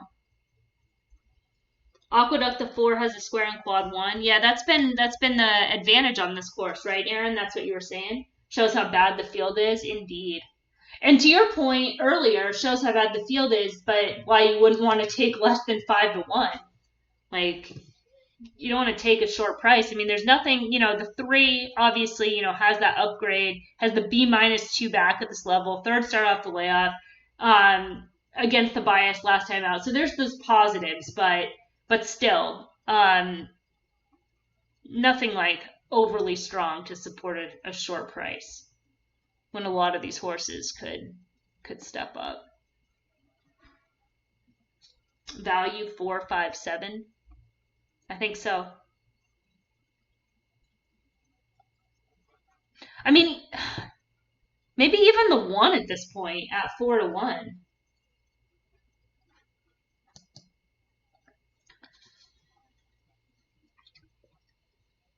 Right? I mean, it could be a scenario where the one clears. It's a fire contention but low speed rate. Go 4. If 4's gonna win this meet, this is the day. This really is the day for the 4. But we shall see.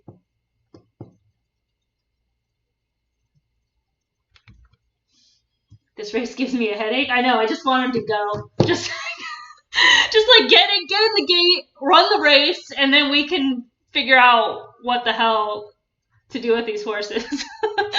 Never talk about them again. Maybe is the best strategy. Now the 9 is favored. The 9 with the late hit. Well, Aaron, that's what you were saying, right? That the 9 was going to take money, and indeed, you're correct on that. Right down there, 5-2. The 3 is at 3-1. Yeah, this race is 4 is 6-1. 7 is 6-1.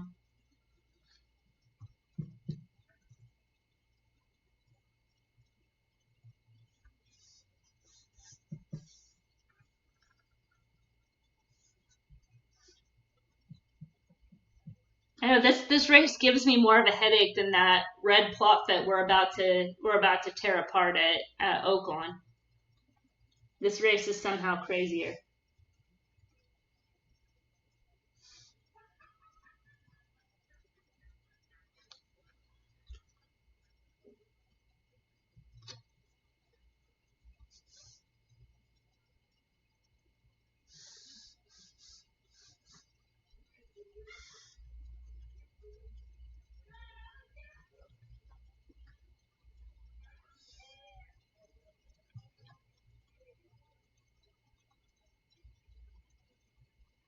that fire contention looks in play.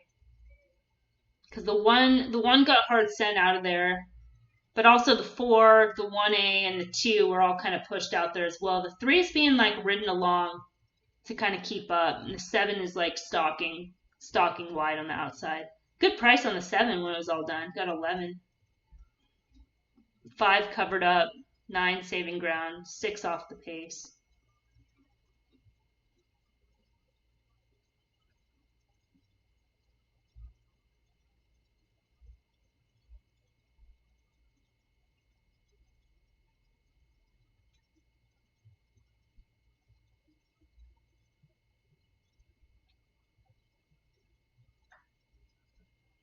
Six is starting to make a move, but is way out of it. Might get into the mix though. Somebody coming up the inside, the 3. No excuse for the 4. The 3 splashing along the fence. Here comes that 6. Charging.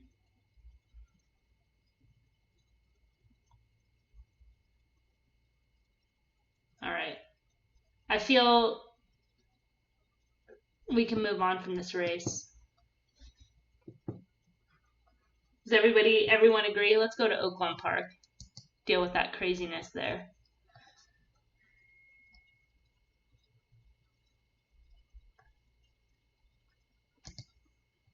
All right, 9 minutes to race 6 at Oaklawn Park.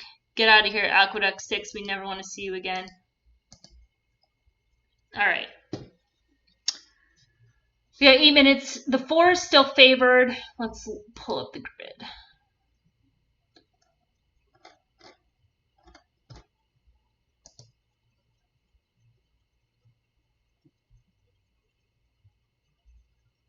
Four, 5, 10. But most of the action on the 4 and 5.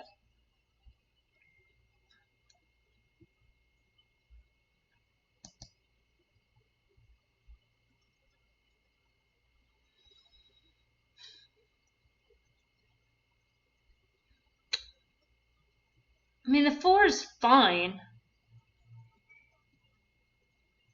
Broke the maiden at Churchill Downs 1 turn. It was a 1 turn here. 9 furlong, shuffled shorter. So he's getting all that stuff. 1 turn mile might suit better. So that's worth keeping in mind. Shorter stretch here, but still, it's still 2 turns. Not a knock in terms of pace, but no real standout. Favorites, I know. All right, let's look at the 5, because the 5 is the horse that was taking a bunch of money. Had trouble last time out, no keep, brushed early by rival, settled between horses, track and duel, losing ground on the far turn. Always wears front wraps on today. I mean, just could have been a case. I mean, there was the trouble. Could have just been a case overall of the horse needing the race. Was favored that day. Wanted to see a little bit more. I mean, 7-2 is like not exciting. Even though he had trouble, I think maybe people are like overvaluing that trouble a little bit. Let's see who else. The 10. The 10, we're gonna need a bigger filter. Can you guys see the 10 on there? All right. The 10's coming back off the layoff. Traffic rank, pocket 1 turn, no finish around 2 turns. What was that pace? We don't know. But it seems like the 10 is going to need the lead. 14 is in the race. 14 is probably going to send with Luis Saez from the far outside.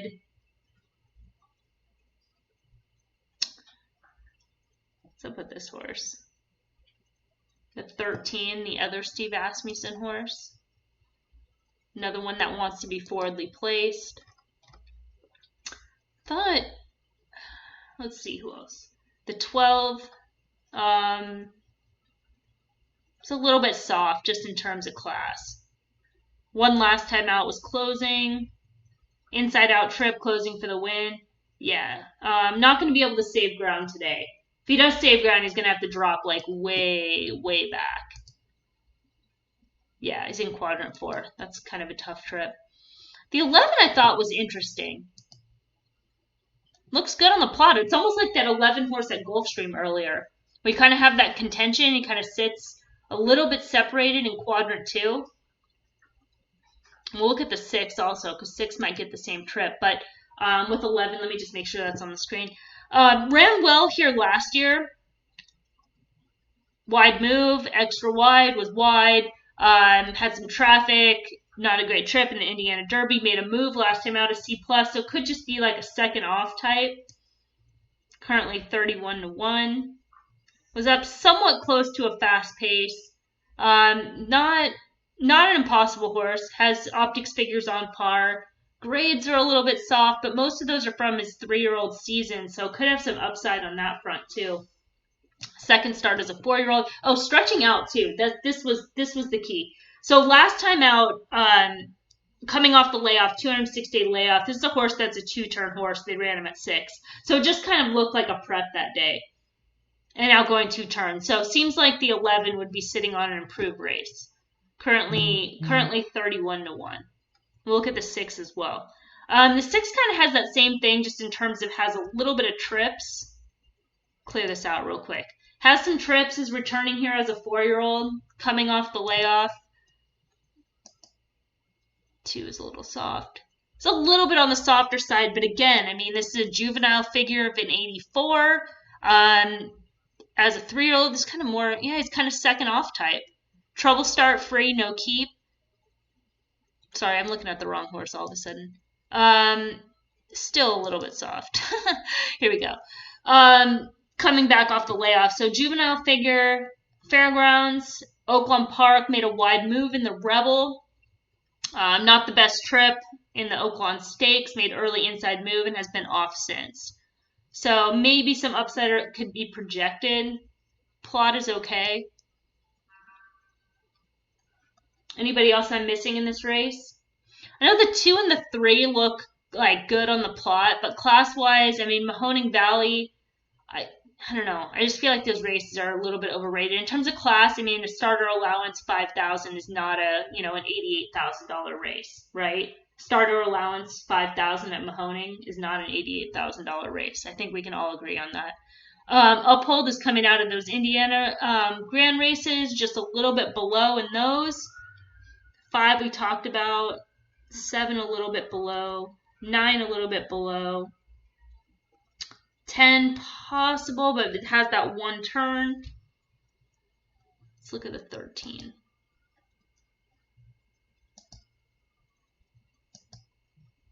Kind of leaning a little bit more. Caton's pick 4 is $10 on the 4. I'll be playing. Oh, Caton's pick, not pick 4. Caton's TVG pick is $10 on the 4. I'll be playing. Good info coming in from POTUS Capper. I'm not feeling that one so much, but we shall see. Looks a little.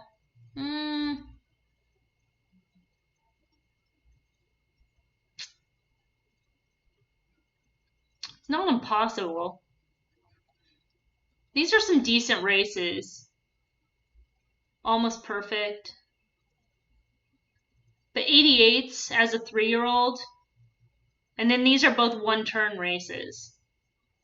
So maybe is the value of the Asmusens. The 10 being the other. I don't know. We'll see. $10 on the 4? No. About anybody else? Any other thoughts?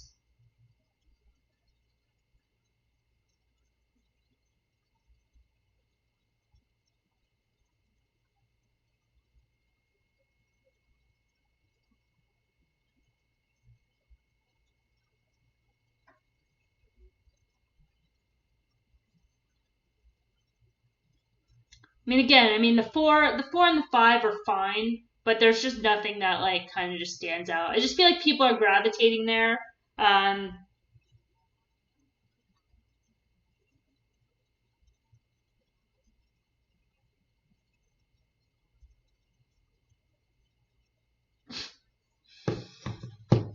Gravitating there with everyone else. I don't know. Let's find out what this 11 can do at 31.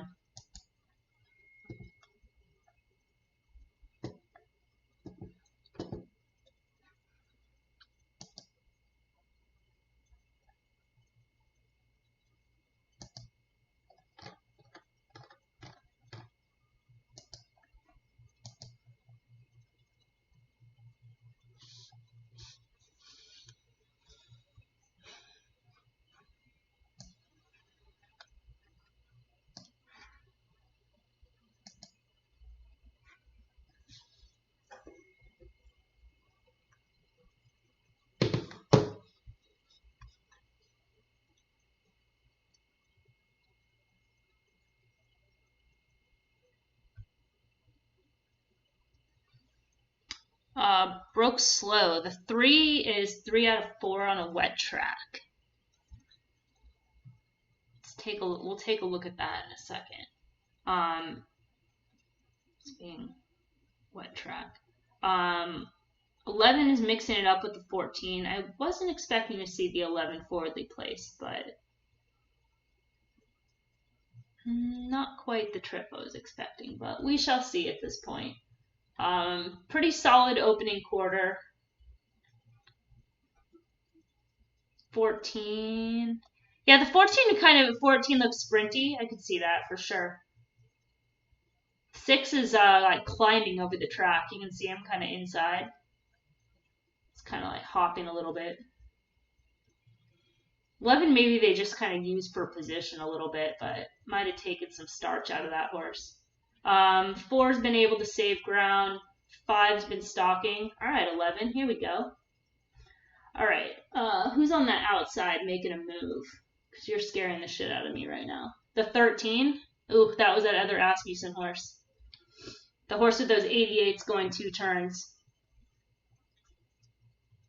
Come on, background. Both these horses at prices are running 1-2. Nobody's catching them. Come on, 11.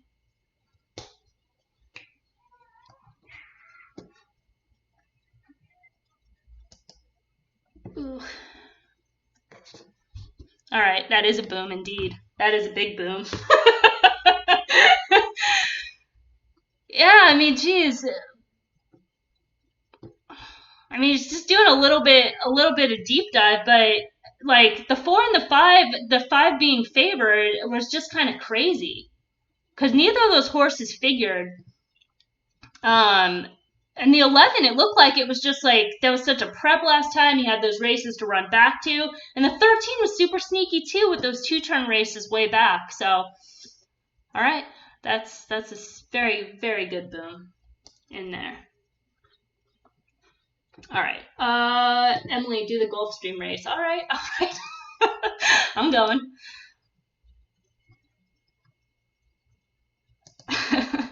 We got 7 minutes. We got plenty of time to do this Gulfstream race. Back in the day, this would be 17 minutes. Oops, that's not what I was looking for. Good background. Hell yeah. It's a good ride. It's a little scary at times, but definitely made it work being aggressive. All right, so the 2 is the favorite here. I mean, fine as far as being a square in quadrant 1, but does have a fire contention, moderate speed rate, 46. So it helps that he's a square. But let's take a look.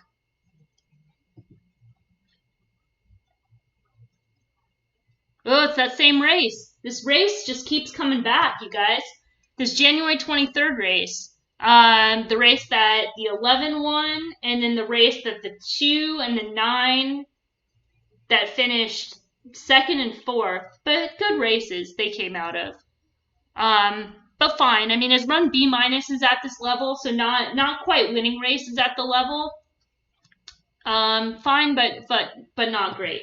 Like the 8 in Gulfstream race 10. Okay, let's skip ahead. Let's take a look.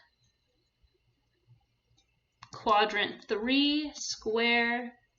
Getting some clash relief. They're going to run at this level in that 23rd race.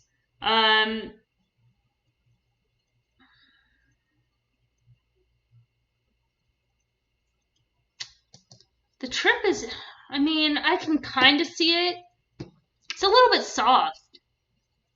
A little bit soft. I mean, even since Maker's taken him over, it's been on good, yielding. All right, maybe getting back to the firm turf. 2 is legit. I feel like 2 is soft. I think 2 is soft. 10 and 11 are no value. I think 2 is no value. 10 and 11 look exotic. The 10 comes out of that same race. I'd much rather take the 10 at 30-1. It's the same grade. I'm using way too much of a span here. Let's get everybody on one page. Can you guys see the 10? Okay, good. So the 10 is a B minus, and the 2 is a B minus. So that's what I was saying. The 2 is just no value, right? 7 to 5, B minus. 30 to 1, B minus. Same race.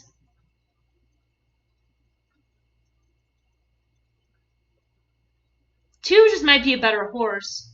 I mean, that's for sure.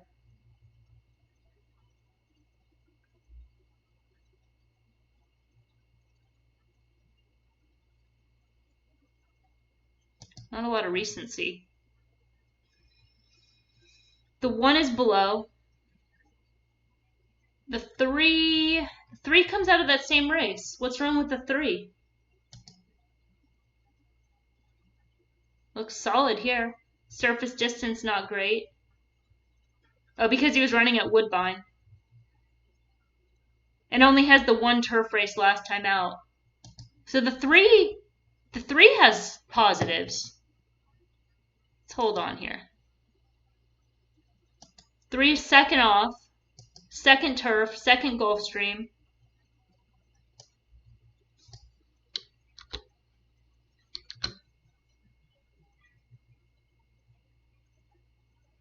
I mean, the 12 post here was wide. That was the only other turf race. Second start as a 4-year-old. Comes out of that race. This horse is all right. 2 needed the race. Yeah, I mean, the thing is, the 2 can definitely win. It's just, I mean, he's 3 to 2. He's 3 to 2 in this field, and like, I mean, he's had so many layoffs. I don't know. I'm not scared. I'm not scared of him. He can definitely win. We already talked about that horse. Stretch out sprinter. I don't know about that.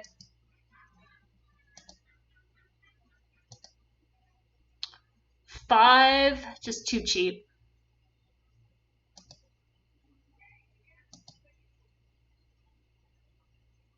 $6, well, we got a turf. 4-horse field. Oh, but it's got the layoff. Oof. That's a wild card. Not impossible.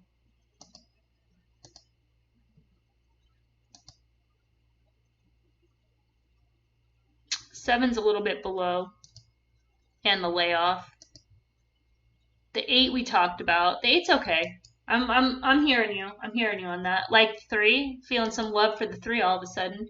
All right, the 9 off the layoff. 9 has some class.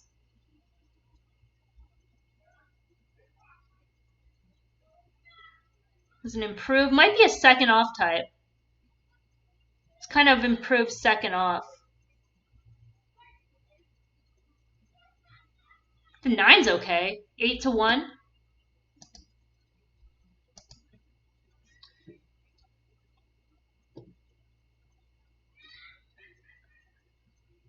The 10 we talked about, just being some value there at 30.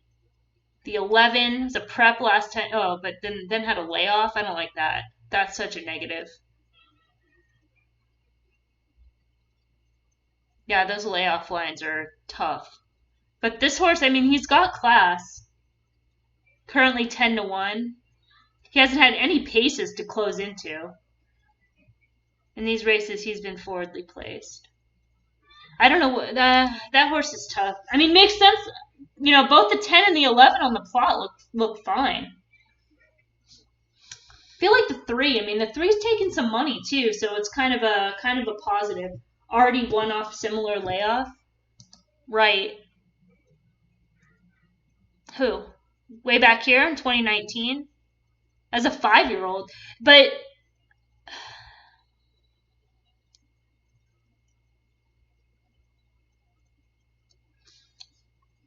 just he's been, I don't know. I feel like he was in better form at that time. I don't know. I can see it. Yeah, I can see it. I could see. That's why I think, again, going back to it, it's like you can make a case for quite a few in here. That 3 to 2 is kind of short.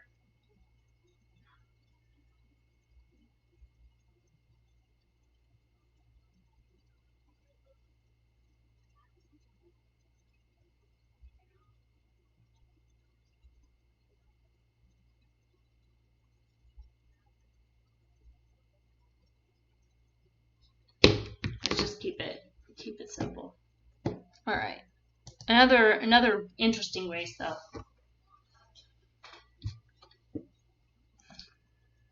Let's see, where we at? Can the one get a piece? I don't think so. I mean, he looks a little bit soft. He's coming out of those longer races. I mean, that's usually for a reason. I mean, maybe if you're asking to get a piece, yeah, why not? 6 and the 7 slogged. Both those horses were, well, 7 wasn't supposed to be quad 1, but 6 was.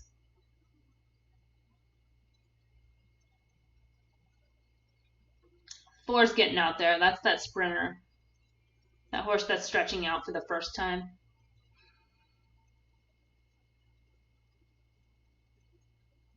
Nine tracking, 5 tracking, 8 stalking, 11 right there, 2 saving ground.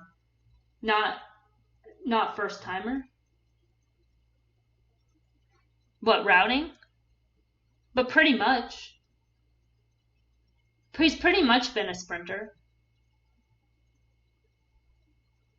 Yeah, he has like that one, what was that like one route race? But for the most part, he's got two turn races. They did win when it was alone, so they're going for it today, that's for sure.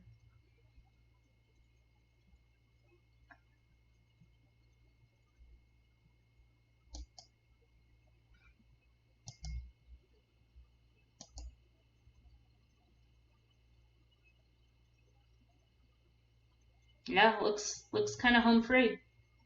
Yeah,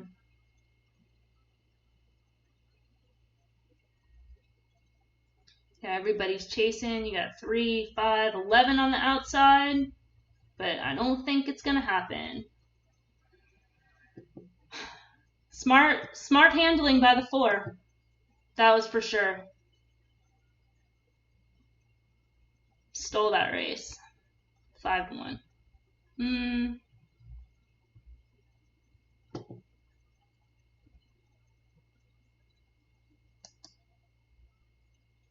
right. What is next? We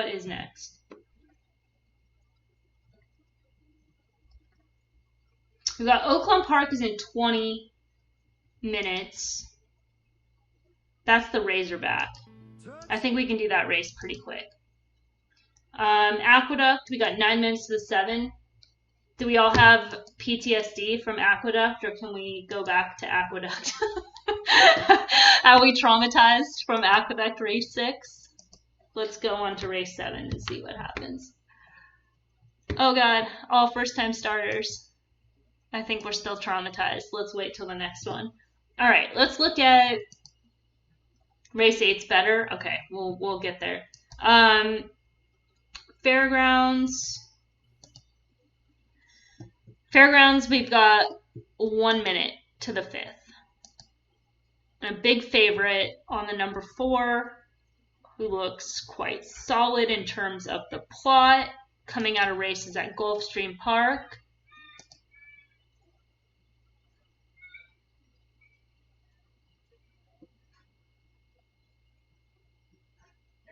We'll just look at this. We'll look at this 4 real quick and just see if it's the monster.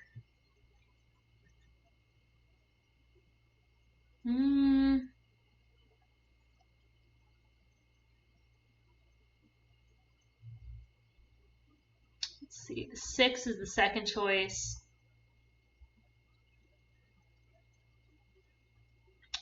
Not too exciting there. 7. Been running B- is at this level. Little bit of issue. Currently 8-1.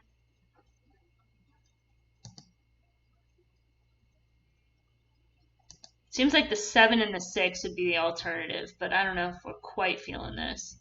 A little bit soft.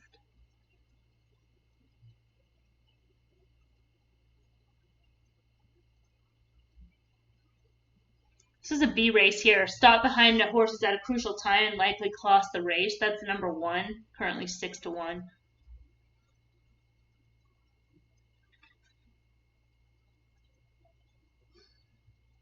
When was that? December 26th. That's when Stidham was pretty live.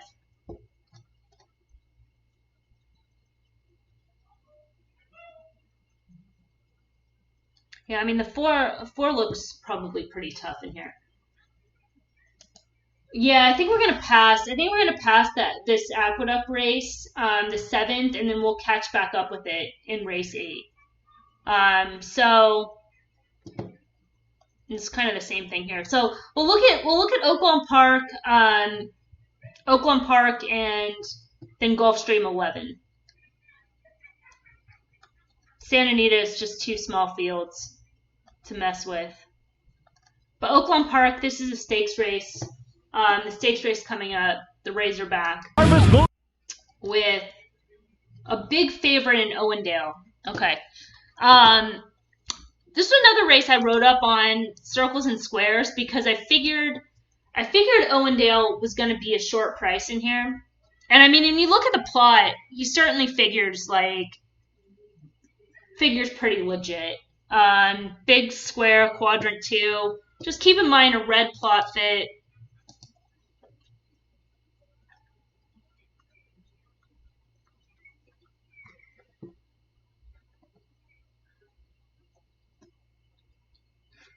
I'm getting distracted a little bit. My neighbors are extremely loud, excessively. I wonder if I'm loud. I don't know. Anyways, Owendale.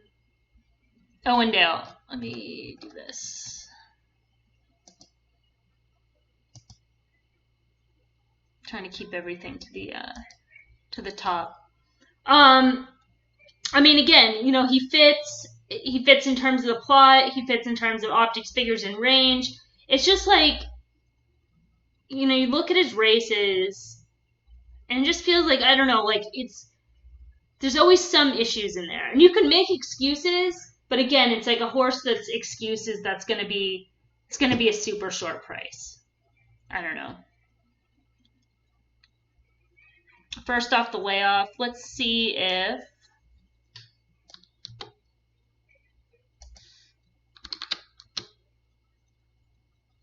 it's his first race at Oaklawn.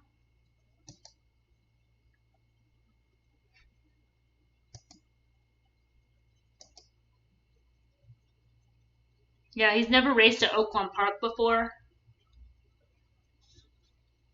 Maybe likes to go a little bit longer. I know, John, you always you thought he was more of a classic horse, way back. Maybe not even last year, but the year before. During that Triple Crown season. So, that's something to keep in mind. The number 7, who I think was the morning line favorite, but it just kind of seemed like it would land on Owendale, has also run some really fast races and has some class to him. His first start as a 4-year-old. These are all his 3-year-old numbers. And I just think there's a lot of class here. Grade 3, first time in graded stakes company. And again, he was coming off a B+ in allowance, but runs a B- with kickback, and he's wide, and he's closing. So super good race. And then comes back and improves, wins Jim Dandy, and then runs a B in a grade 1. 10 furlongs. And this just, a lightly raced horse. So it just shows there's no red. There's no losses, really. Well, I guess I shouldn't say that. At the short price, but he did have a little bit of an excuse there. I don't know. What's to not like about that horse? Looks fine on the plot. The plot's a red plot fit, so just keep that, keep that in mind. And I think the one is a little interesting. I mean, I don't know if he quite has the class of the 4 and the 7, but he has races at Oaklawn Park. I think the 8.5 2-turn distance is really good for this horse, which is weird. It's not really a common distance, but I think that's why they pointed to the Louisiana. And he just did not get a good ride there, at all. It was against the flow, saved, rating inside, did not get the right trip or pace for his run. So it's almost an excuse. And then he was really wide here, which is another trip, breaking from the post 14. Kind of had to put himself into the race given that post, which is kind of wide throughout. So just not ideal. And it's just positive to see coming, getting older, kind of maintaining his speed figures, even a little bit of improvement. But I think this experience at Oaklawn Park is positive. Get Santana, should be able to save ground today with the inside post. Just has some upside, some sneaky value to him, 5-1. The 2 looks like he's going to be lone speed, but this is a major class issue with the 2. And he's a circle out there. And with these other horses, he's been best of the speed, forwardly placed tactics. But look, average, slow, average. I mean, this is just stepping up to graded stakes company. Those pace figures aren't going to cut it. They're going to go to the lead and go as far as they can, as fast as they can, but I just think the pace will catch up with them. The 3's probably going to have to send as well for his best chance in the race. He's been coming out of some shorter races, has a little bit of tactical speed. Fast race last time out, pocket room, that was 1 turn in the slop. And again, another horse that's probably class-wise a little bit softer than some of these. Well, hold on. B- in the Risen Star, no keep. That was the layoff race. Yeah, I mean, speed figures are just a little bit light. A good horse, but he's gonna get tested here. The 4 we talked about. The 5 is like a confirmed closer. And he's going first off the claim. He won at 50,000 last time out. So I think for the connections, there's just nothing to lose running him in this spot.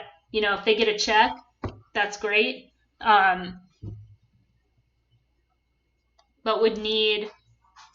just really need just like the greatest trip. Need everything in his favor in order to win. Capable for underneath. Did I talk about the 6? I missed the 6. The 6 is another horse that I think could be forwardly placed a little bit today. Could be another one of those horses, despite where he looks on the plot. Just kind of based on some earlier races where he had success. And then just got exposed in the Grade 1 Arkansas Derby and the Grade 1 Kentucky Derby. He was just exposed. He's not a Grade 1 horse. Comes back to Grade 3 company. Was tactic. He was on hold and wide. Dueled through this race here, Indiana Derby. Granted, it's back in 2019, but very fast. So that was the kind of the race that just signaled to me that could, has some sneaky speed to be forwardly placed. Prep last year and then did improve, second off, and then something obviously went wrong here. He's been off since that race, but I think, I don't know, can you guys see what I'm looking at there? Just in terms of his position on the plot, it's probably not going to be a quad 4 today. I would expect John Cord off the layoff to kind of be a little bit more engaged early on in this race.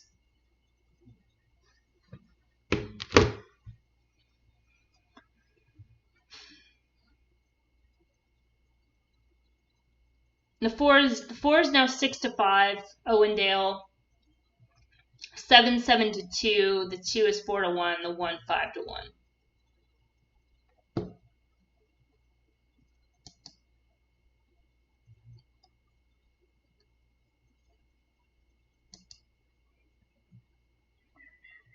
$38.8. Mm-hmm.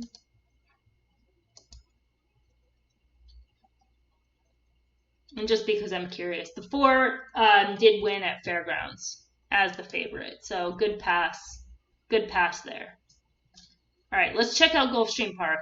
Even though it's 17 minutes, we just got the time to do it now.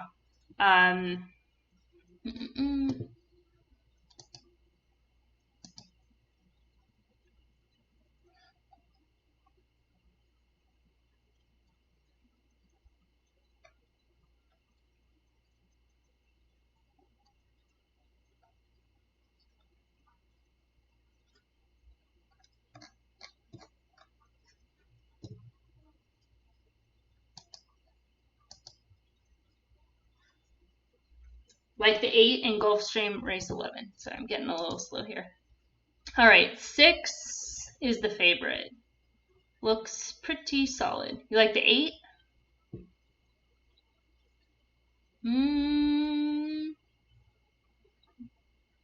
We shall see. Let's start with the 6. The 6 is currently favored right now, 3-2, and looks quite solid in terms of the plot. Let's see. If we have POTUS Capper still with us, this is the plot. Right square in the middle. Loves that. Loves that spot. Calls it the cinch. B plus last time out in grade 3. There's no notes to suggest like a regression or anything like that. So 35 days, it's pretty reasonable amount of time. Let's look at the 8. I mean, the 8's gonna have to try to get the trip that the 4 got in the last race, where they just send and they hope that they can go, the same thing. And that's the challenge. Is it best of the speed here? It's like almost like the same scenario. Just whether the 8's gonna go gate to wire. Let's see if there's the 2 and probably the 9 are gonna have to press.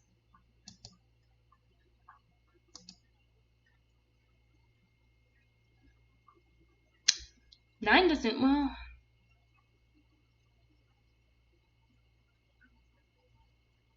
The 9's more of like a mid-pack type. So the 9's not going to press. I know this horse. Art of Almost. From Woodbine.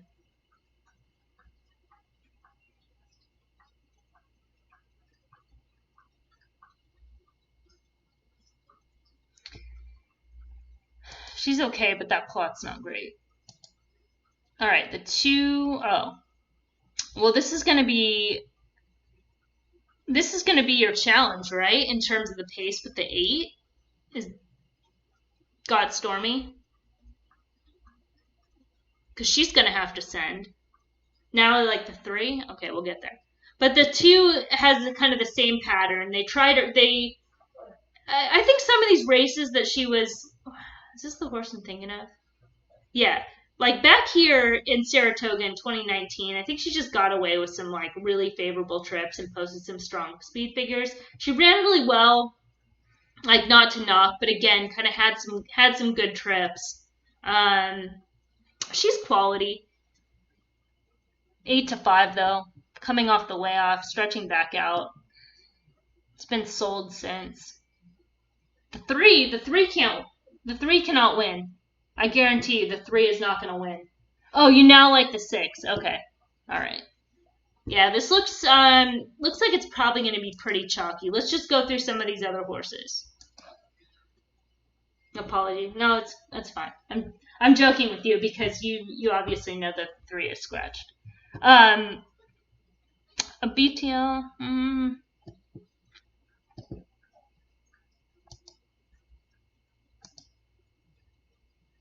Slog.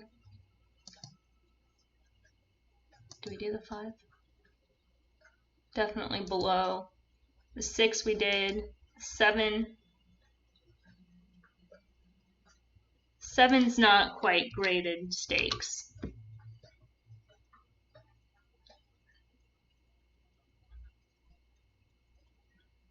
How do I... Yeah, if we cut out, excuse those 2 listed stake races, the graded stake races, she's just kind of a little bit below that. Not bad. And then the 8 we talked about, and the 9 we talked about.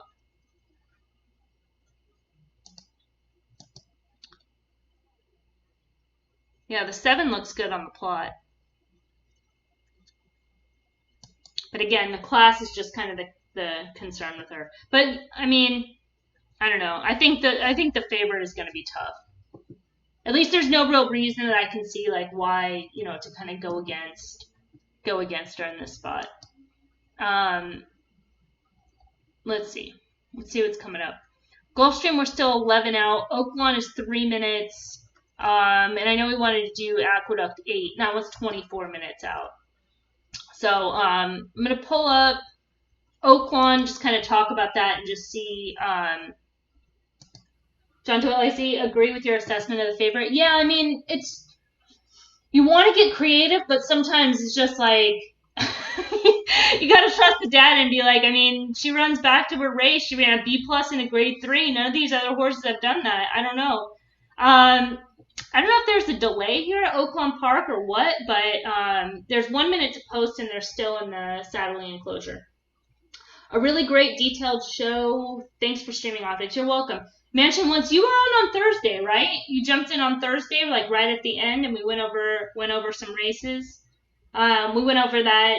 I kind of jumped off right before that race at Fairgrounds where I was like, oh, that 9 horse is just not a good favorite, and that horse ended up losing. And the 4 ended up winning, which was one of the quad 4 squares, or quad 1 squares. I think I remember that. All right, Aqueduct, race 8. We'll look at the race 8 Aqueduct. Yeah, we learned a lot. So, yep. Okay. Yeah, that's right. Okay. Yeah. Does anyone? I'm not on Twitter or anything, and I have the sound off on Oaklawn Park. So if anyone that has a feed right now is listening, can explain why, if there's a delay at Oaklawn Park, what's going on? If it's like weather or what, that would be much appreciated. But in the meantime, we got Aqueduct.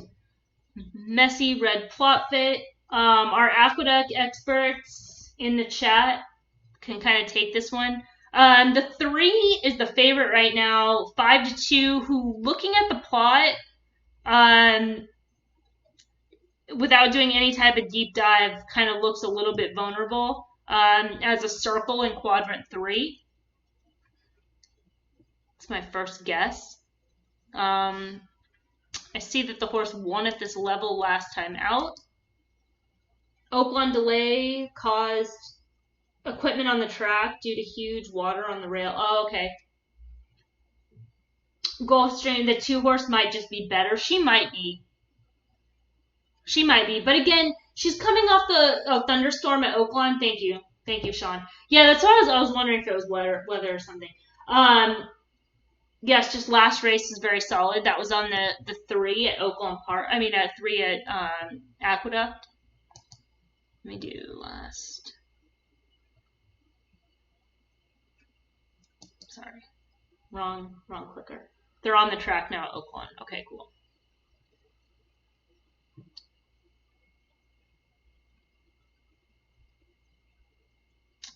Yeah, I mean, I guess just the question with the 3 being the favorite is like, it seems like that race just kind of jumped out of nowhere.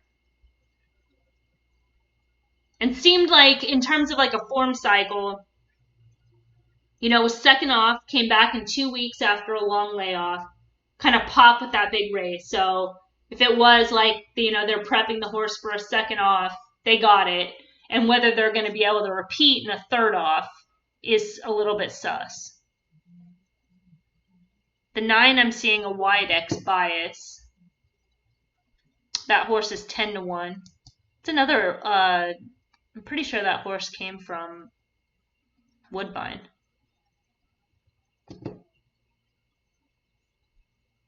The 6 is the 6, just lone speed. Aqueduct against the 3, looking at 6, 8, 9, 10. Yeah, the 6, the 6 looks pretty solid just in terms of a pace advantage on the plot. It's getting some class relief for sure. You guys see that? If you're looking at the optics figure range, the last 3 races have been 88, 94, 84, 92, and today is a 79, 87. So this is a major drop.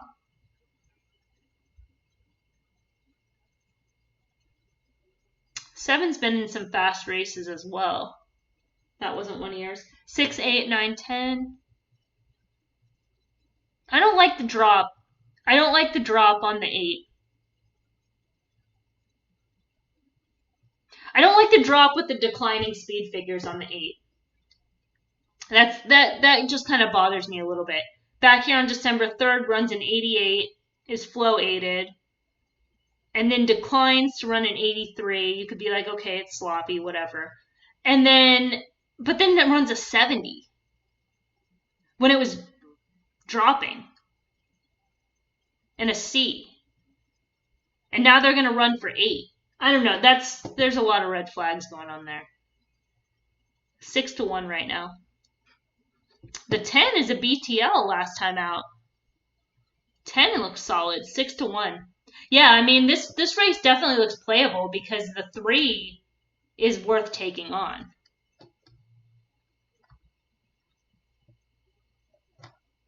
What's the timing there? Got 18 minutes. Okay, so we'll cycle back. We'll cycle back to Aqueduct. I hear you. 8 good trainer stats on drop and claim.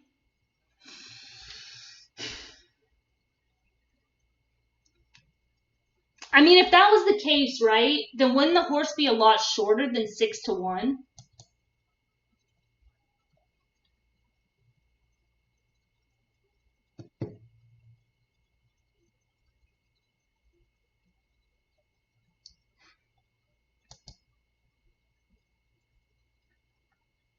Kind of quad 3. I know it's a red plot fit, but pressure closer. You know, it's just, I mean, not impossible, but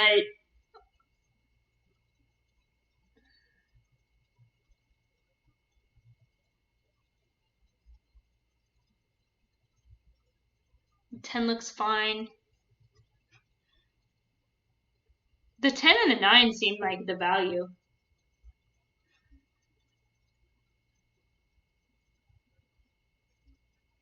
Nine doesn't look good on the plot, but that was had some trips. Has had some trips at Aqueduct. Had a BTL, 2 back. Maybe just came back. Well, no, it was 30 days. And then was wide against the bias. So you could project upside on the 9. The 11s want some fast race. Aqueduct filter on S04S Sprint Dirt. What's the time?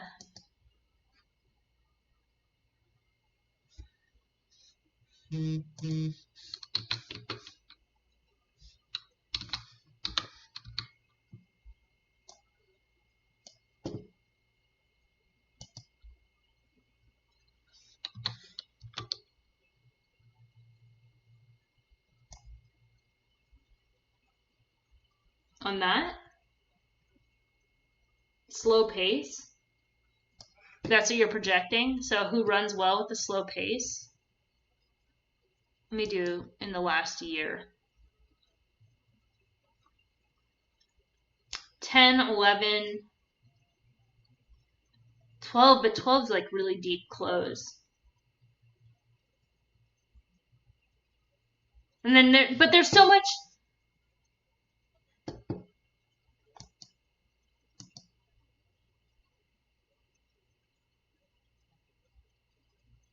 What, you want to key off the 2? The 2 in here?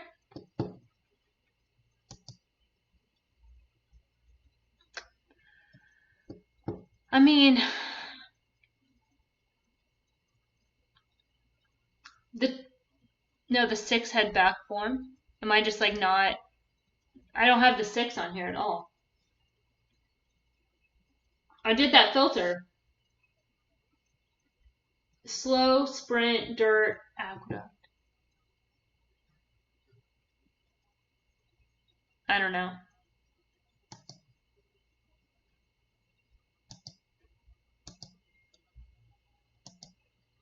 I mean, the 6 just kind of looks like lone speed. Clear race date. Oh. So it was races like beyond a year? They're going in the gate at Oaklawn, by the way. 6 is the only quad 1 horse? Yeah. Yeah, I mean, the 6 looks like the 6 should have a pace advantage. I'm going to do it this way.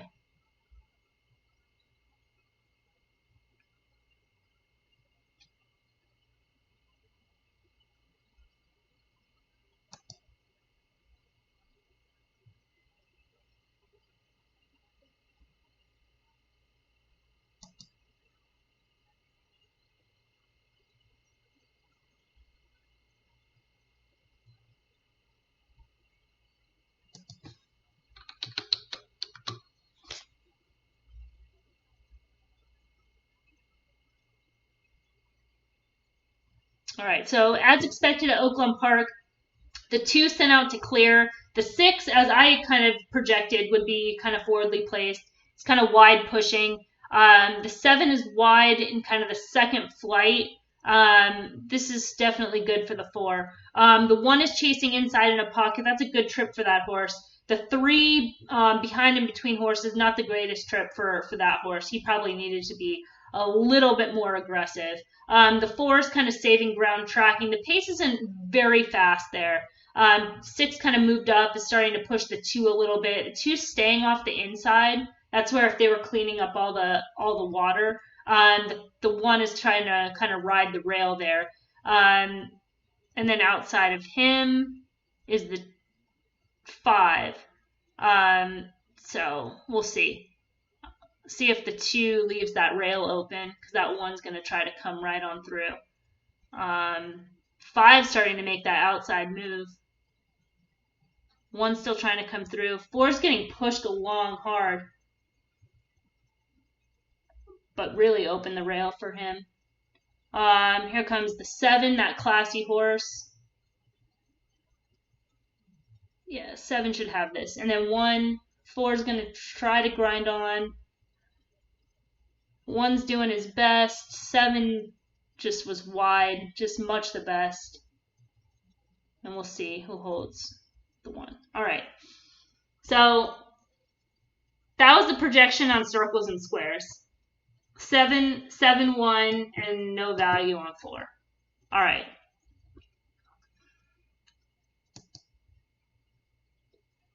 Let's see.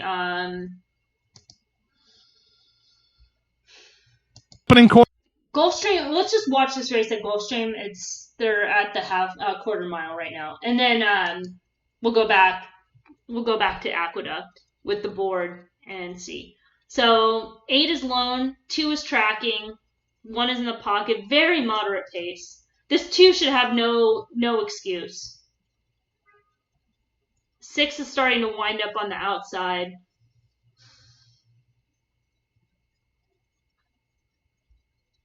Two's gonna get first run though.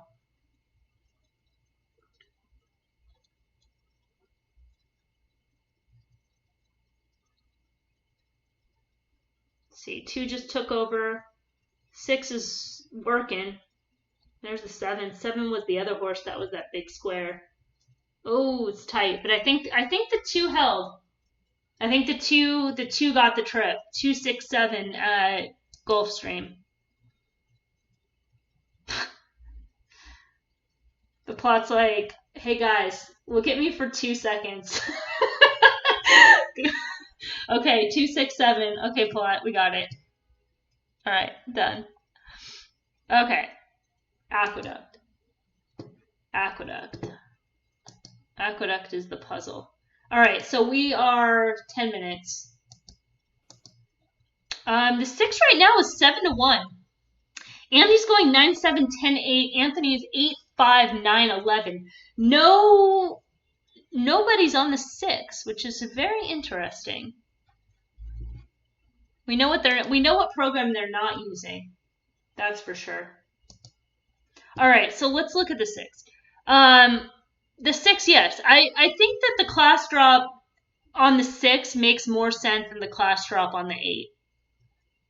Came off the layoff in a grade 3, was just not on that level. Had some back class, but just is not quite the same. Was in the mud, whatever. Second off, took the blinkers off, first off the claim. Blanket here, I don't know if that was a blanket it seems like a blanket at the wire, but only a C+. But again, in the mud, going against tougher, but just seems, speed figure wise is on the improve. 70, 72, 73, 77, which is a positive, and then obviously has these back numbers to run back to. That would just crush this field. And should have the pace advantage today. Is this Pablo Morales? A rider change as well, that could be a positive. I don't know, is that an apprentice rider? Because if it's, apprentice rider, maybe they're trying to get in light, and then that would be another indication that they're going to kind of use for speed. But that horse seems pretty logical in here. The 11, which is in quadrant 3, and the 7 here. It's going to have to send from that outside post.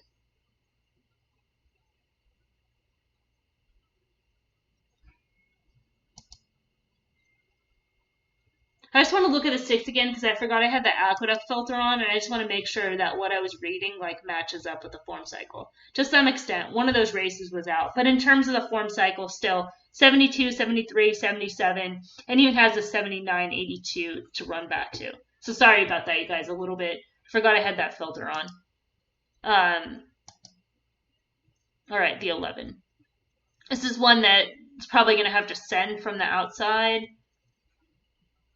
Fast pace last time. It's not impossible. I mean, when you have a snowflake contention, to be a square in quadrant 3 isn't bad. I mean, if you're comparing the 3 as the favorite to the 11, it's kind of a no-brainer just in terms of value. 13 to 1 versus 7 to 2. 3 is still favored, but it's getting a little bit softer. And then the 7.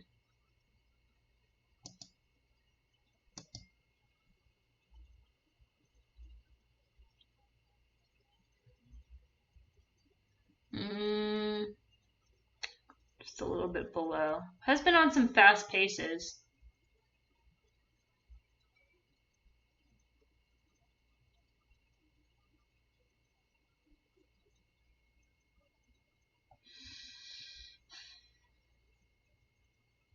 Comes back with a 40-day freshening. Is this horse impossible?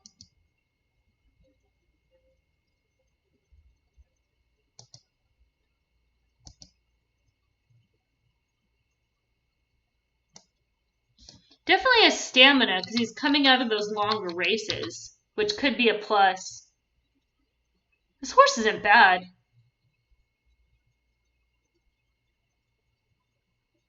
What are your thoughts on the 7? My aqueduct experts.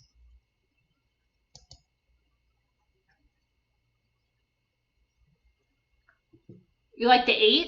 Let's look at the 8.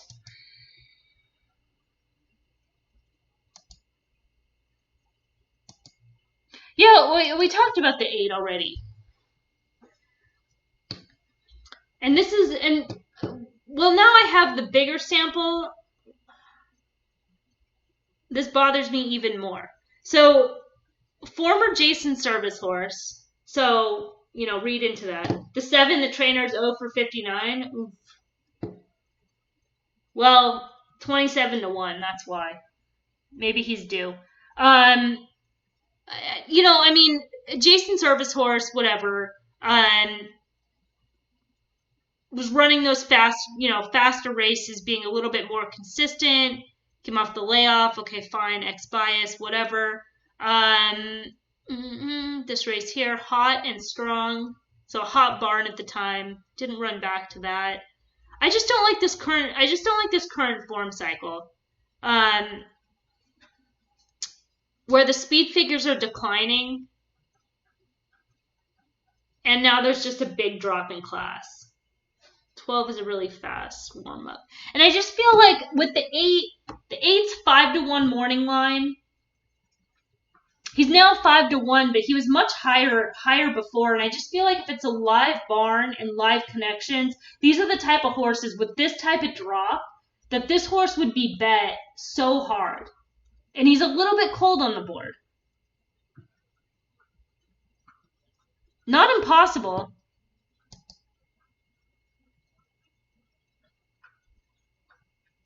Just there's some red flags in there. The 5 just became favored.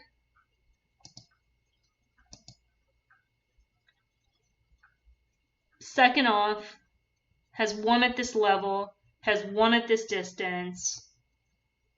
All of this makes sense. Solid plot. I can definitely see the 5.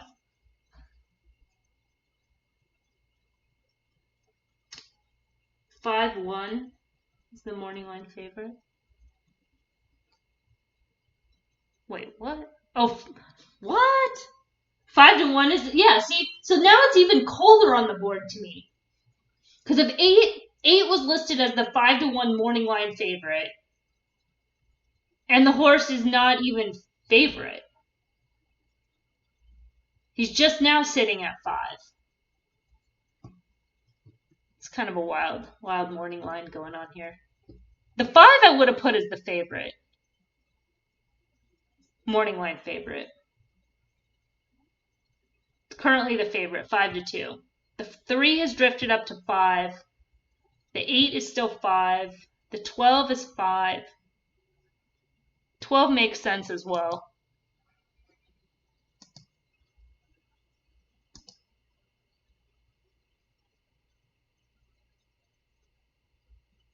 Well, this horse just isn't very good. But he certainly could make sense. Betting the trainer in this race? The 5? I don't know. I think the 5 makes sense. Looks fine on the plot. Second off the layoff. Has the good races at Aqueduct, the longer sprint distance. Seems logical.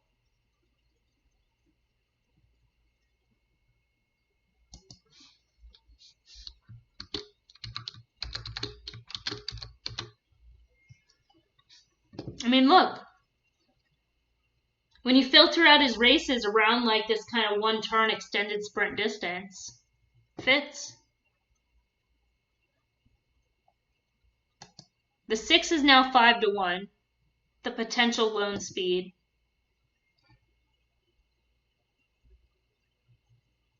Can't get to the 2. All right, post time. Any action, any play? I couldn't get to anything.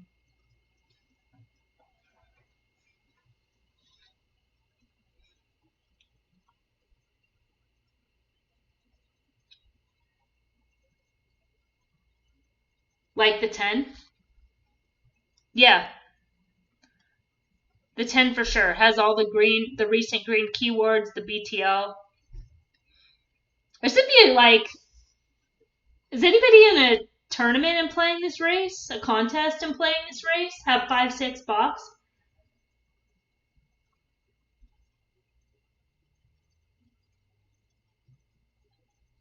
This is like the closing race in a contest.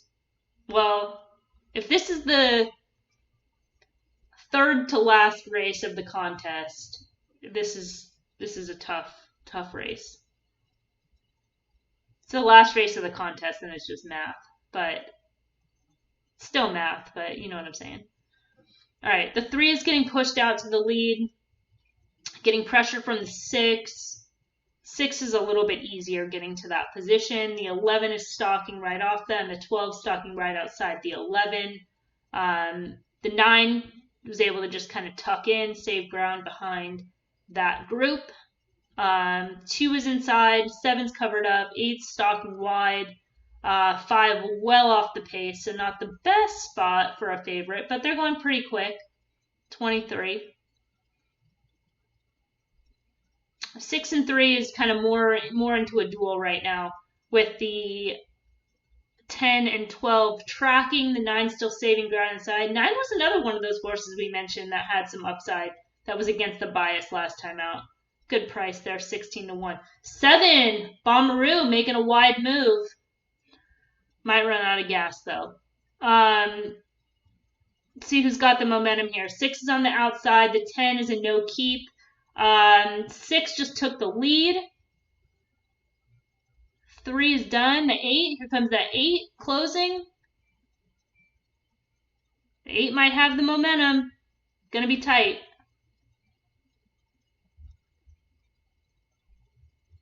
Ooh, 6 holds.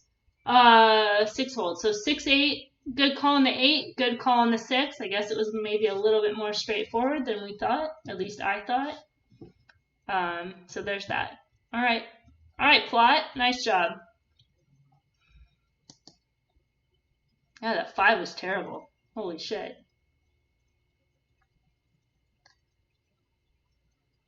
All right. What now? Gulfstream 21 minutes out.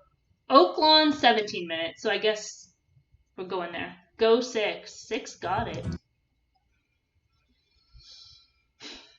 Oh, the scratches in this race change everything. All right, race 8. I thought I was really clever in this race. I still might be, but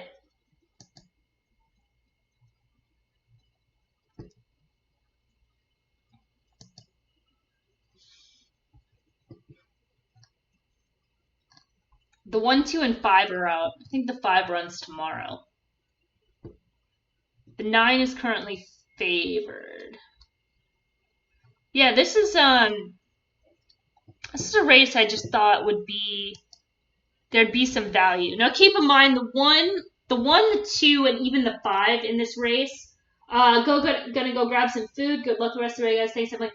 Thank you, Sean. Thanks for hanging out. I appreciate your follow and all the good Twitter stuff. So have a good evening. We'll catch up next time. I thought this race there would be some value in here. The 9 was the morning line favorite. There's obviously some contention in quadrant 1, but it's not necessarily the high speed rate, right? That you're going to need to be a closer. And so anytime, John taught me this a while back, and it's important to have good teachers. But deep closers at short prices need a lot in their favor. And so that's the thing with the 9, is it's not that the 9 is impossible, and same thing with the 4. They could certainly win this race. However,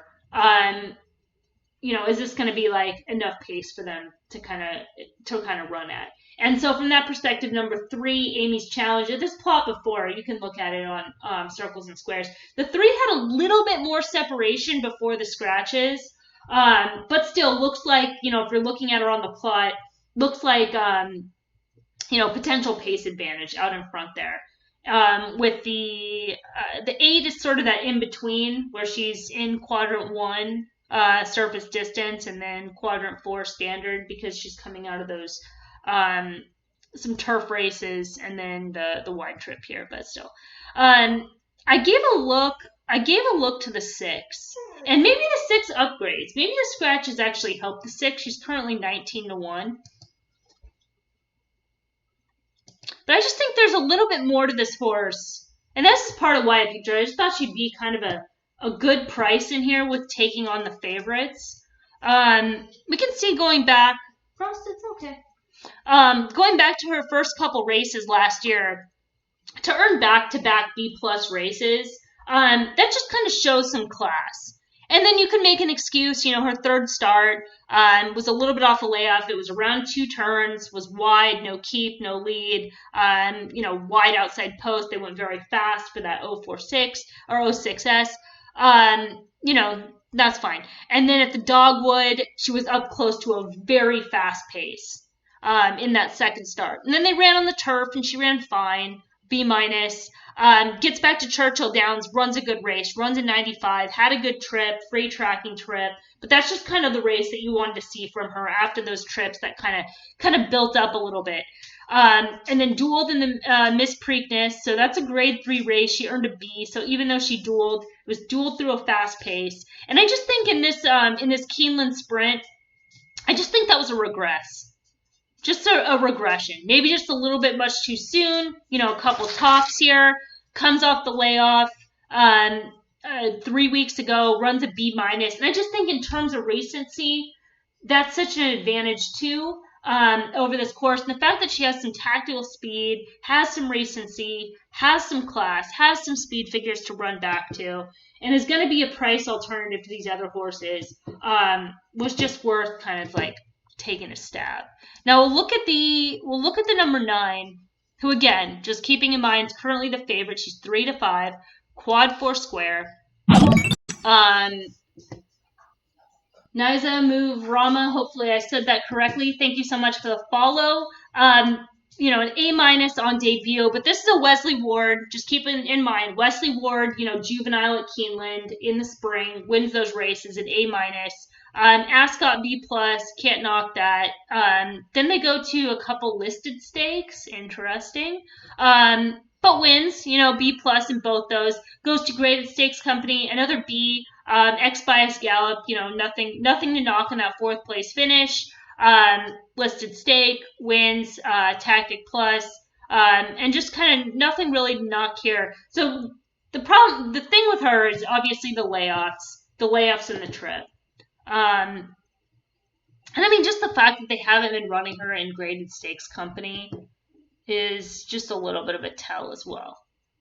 That like she's good, but they're running her in soft spots to win because she's probably gonna get beat up in graded stakes company.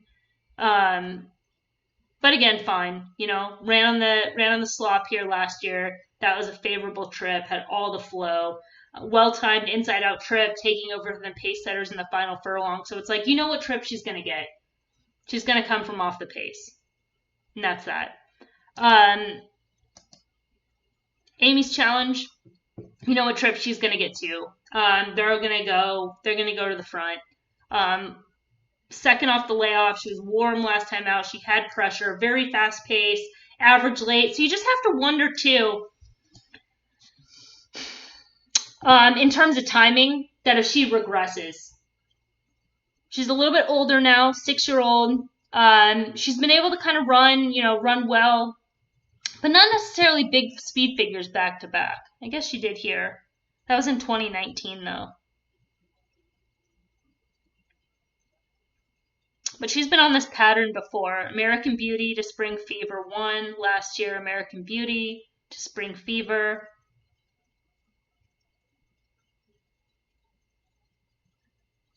Fine. She's fine. Oh, the other thing too. I forgot about this. And this is a very important detail. This is a very important detail for the 9 and the 4. This is a 5.5 furlong sprint, main track sprint. So to close from off the pace at 5.5 furlongs makes it even tougher. 4 casual had the perfect trip last time. She's another one off the pace, fairly solid. You can make some excuses here just in terms of class, but again, trip. 7. 7's a little light, I thought. Not quite on the stakes level. Saved ground last time out, a little bit flow.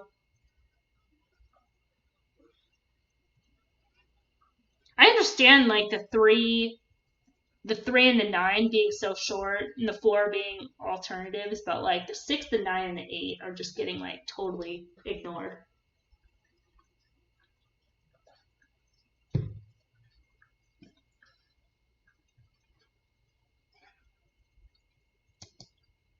You got 8 minutes there.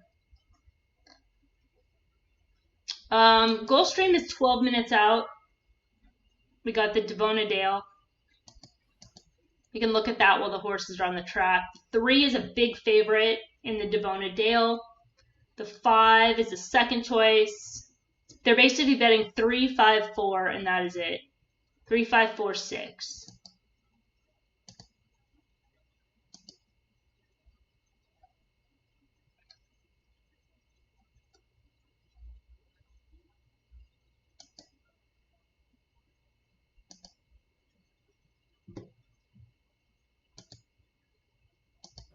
Let me pull that up while I'm going to keep an eye on the post-parade.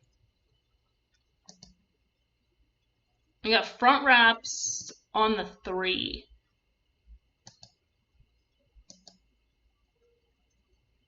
Which is consistent. Okay.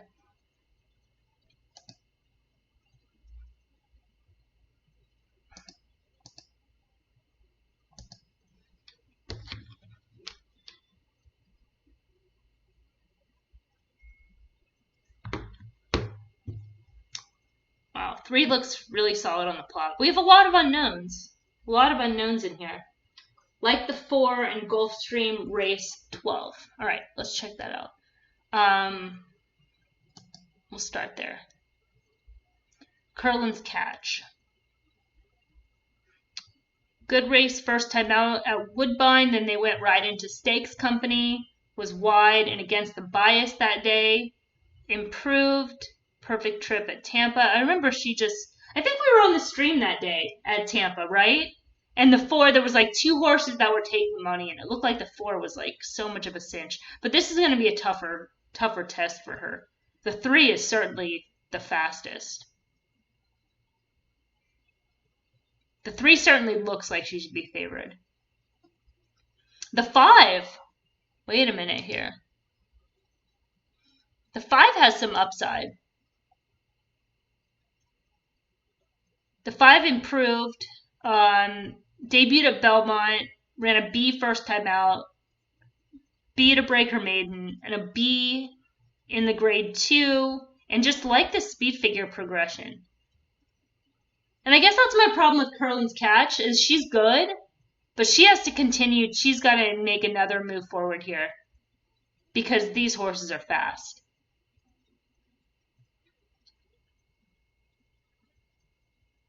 The 6 has class. This is a good race. Oh yeah, those are the 4 horses that they're betting. That's right. 3, 4, 5, and then everybody else is pretty much a toss. And that's pretty much how it looks. The 7 has 1 fast race here. But just class-wise, slog. It's a bit of a stretch.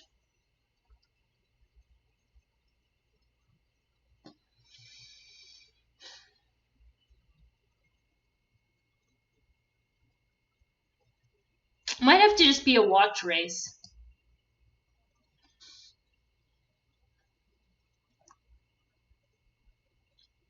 Five ran 2 turns last time. It might be better 1 turn. Yeah, I mean, that's why I kind of like this 5 a little bit because she just looks classy. Like she was able to handle the 1 turn, and then that's a big step up in a 3rd start to go graded stakes company and 9 furlongs. Extended comment, has quality, just not sure her best will be 9 furlongs. Let's see how she develops over the winter. That's a good note.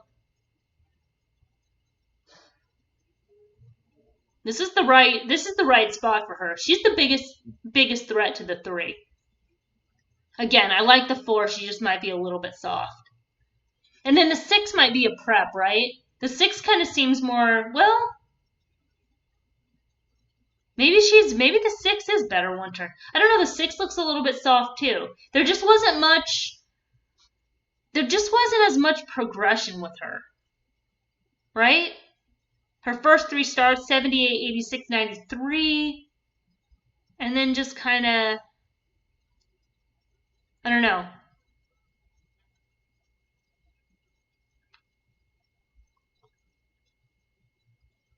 Like the three's gotta come back. I think 1 turn will be better for her too. The 6, yeah.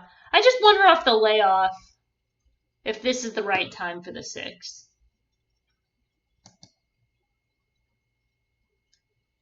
To 3-year-old. 9-1.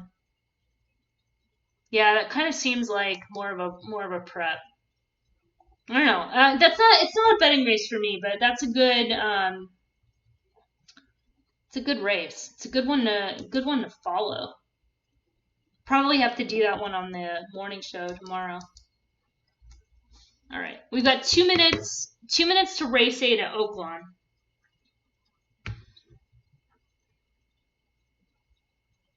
Nine is still strong favorite with 3.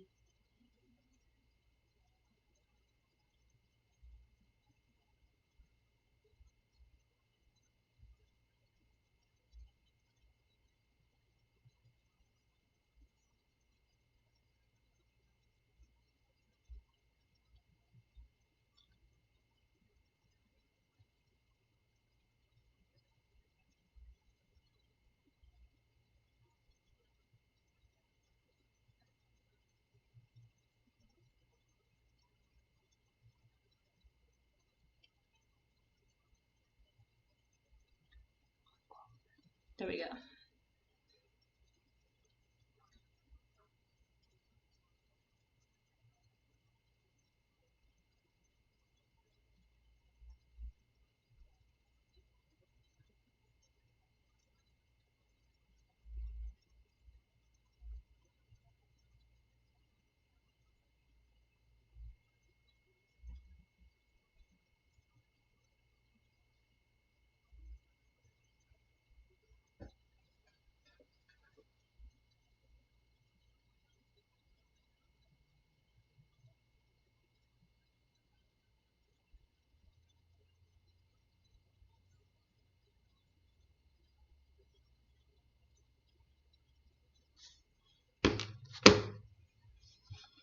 Go 6 in Oaklawn race 8. Seriously. I think she has a shot.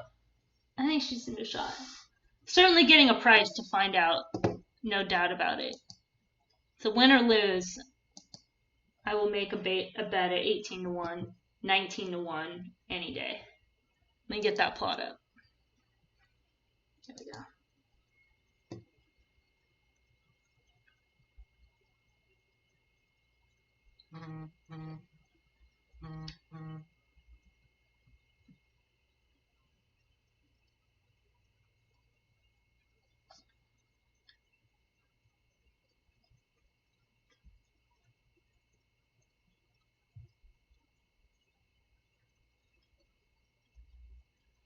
All right, they're off. 3 broke slow, but is getting hard sent out there. The 9, they're not keeping her too far out of it today. The 6 got the lead with the 3 breaking slow. And the 7 pushing. So pretty much as expected on the plot.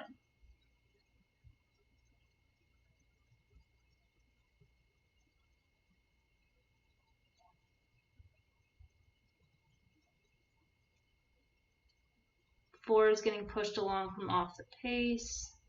The 8 is tracking. The 8 looks good. The 6 is done. There goes that. Quick throw. The 8 looks pretty solid actually right here.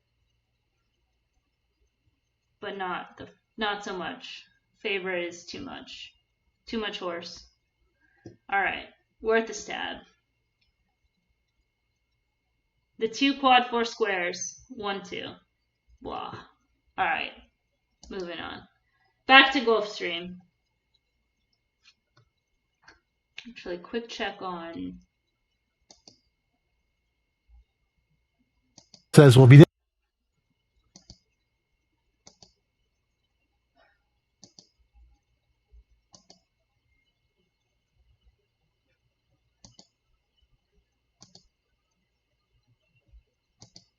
Man, Santa Anita's chalky. Small fields and chalk. Okay. Just wanted to do a quick check. Alright, Gulfstream. We still have 12 minutes.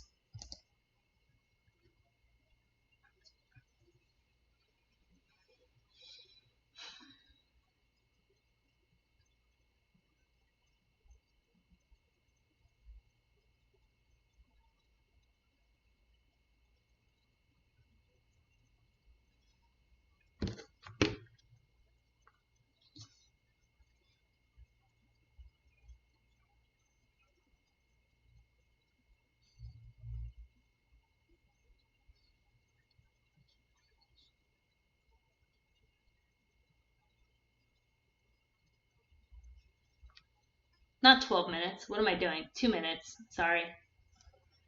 This is what happens. I'm on here streaming my third 3 hours. 3 hours of streaming. And I've been working for 12 hours, so cut me a little slack. But thanks for the help. We're at one minute to post now, and a real 1 minute Gulfstream post.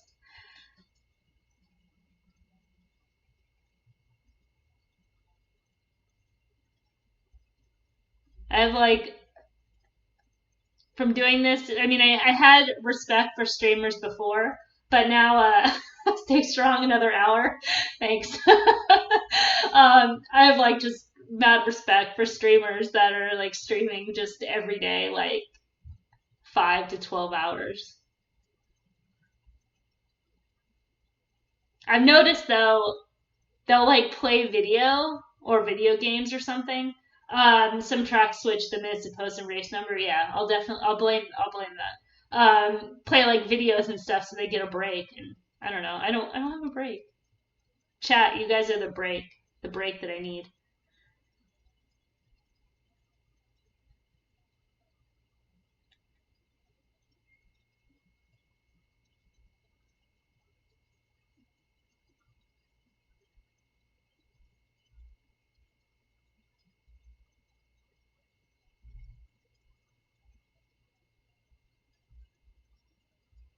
One more hour, is that right? What do we have? Because it's 14 races at Gulfstream, right? It's Fountain of Youth. And then Oaklawn.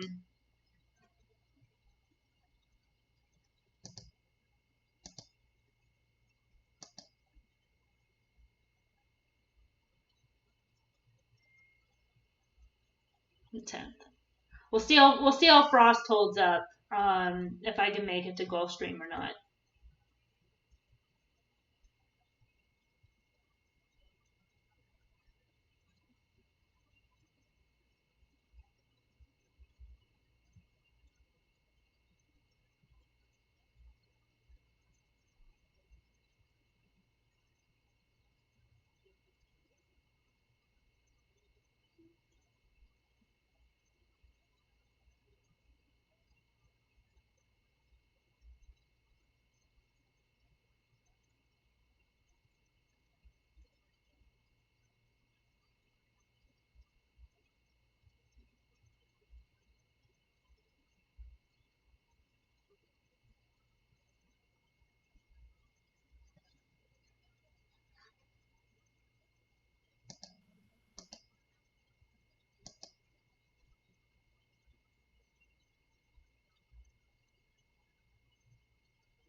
I feel like it's taken a Gulfstream race 13 is very contentious.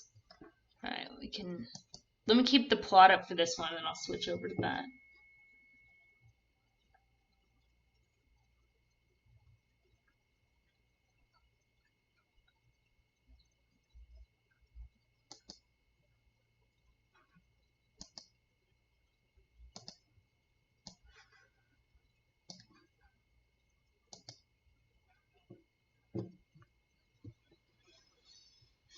Six being the holdup here. 6 not wanting to go in the gate. It's not positive.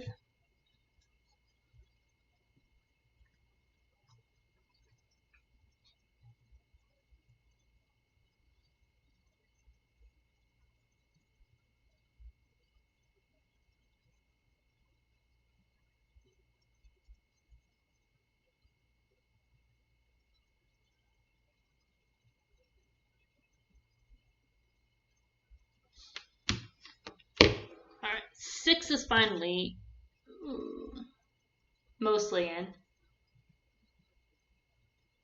That's 5. Bill Lock horses always look good to me, so the 5 looks good, but I have to keep in mind that those horses always do. 5 broke slow, a little bit, but had enough to recover.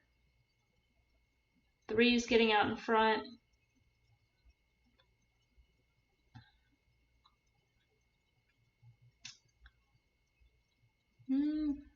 Where's the 1 on the plot? Down in quadrant 4. The 8 being out there certainly makes sense. So the 1 and 8 kind of hooked up in a duel. The 4 stalking inside. The 3, kind of used for position a little bit, but comfortably sitting off the rail. The 5 broke slow, but started to move up. It's actually passing the 3 inside, splitting kind of outside of the 4, so putting herself in the race. That's a win or lose. That's a pretty good move. The 7 is wide on the outside. No idea how fast they're going. No fractions. 5 is got into traffic and no keep. 8's first to quit. 3 is being pushed along. She's in trouble. This is upset city all of a sudden.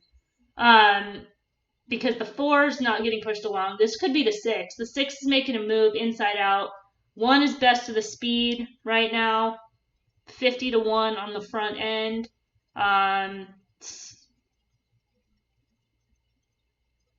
Game over. Whoa, 9's a little drunk. I mean, 1 is a little drunk, but game over.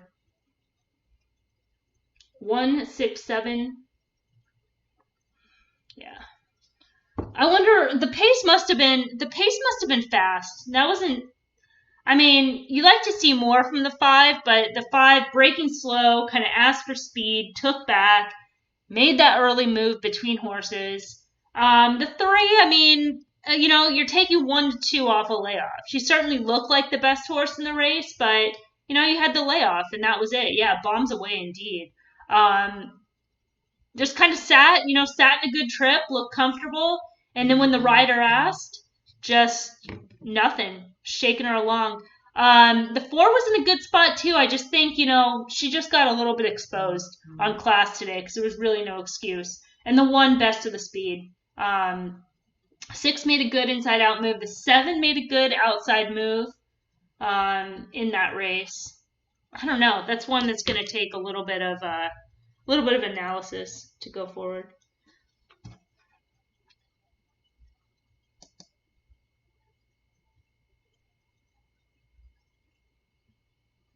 I mean, did have some speed back here.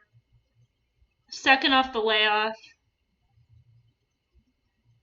I mean, was on the slower side. I mean, certainly 50 to 1 has the look for sure. It's going to be some crazy prices. The 4 broke slow as well. It'll be interesting to see what those fractions were.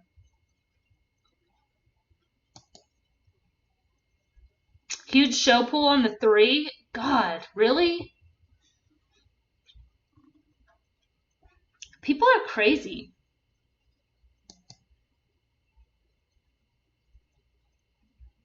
Philly's coming back off layoffs, running at a track that they've never run at, and Gulfstream can do that to horses. Year after year, horses that have never run at Gulfstream, and then vice versa. Horses that run well at Gulfstream just struggle everywhere else. 50 to 1, 9 to 1, 50 to 1, 80 to 1. Boom. Yeah. Once the 5 dropped back and I saw the reins are shaking up on the 3, I'm like, oh god, this is chaos. Because this is everyone was a price. Everyone was a price outside those 2 horses. And once they both faltered, anything was possible.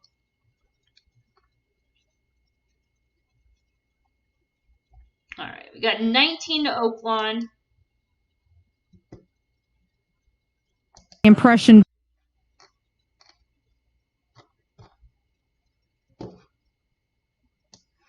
Yeah, that's going to be...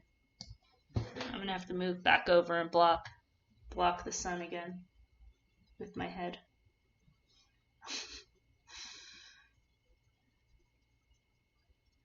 How do I...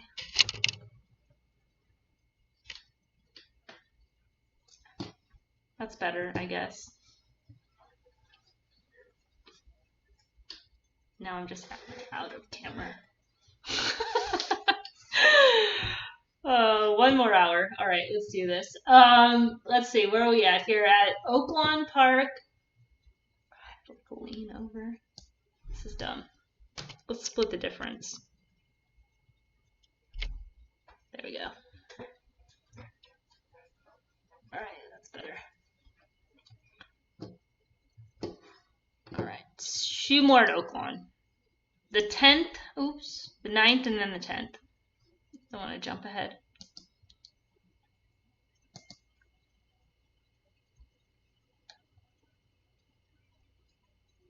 Do not think Oaks winner is going out of that race. Yeah. Well, yeah. I mean, you can make. I mean, given the layoff, the fact that it's first time Gulfstream, maybe you could make some excuse for the 3 and the 4.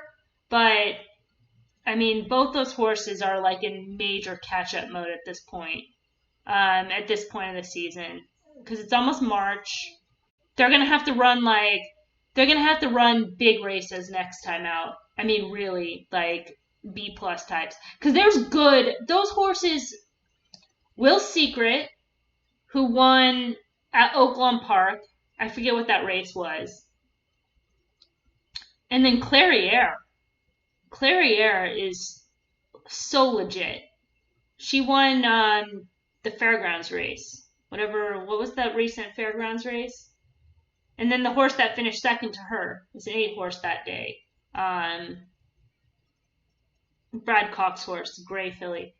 They're both good. Those 3, and all 3 of those are legit 2-turn route horses that 140K.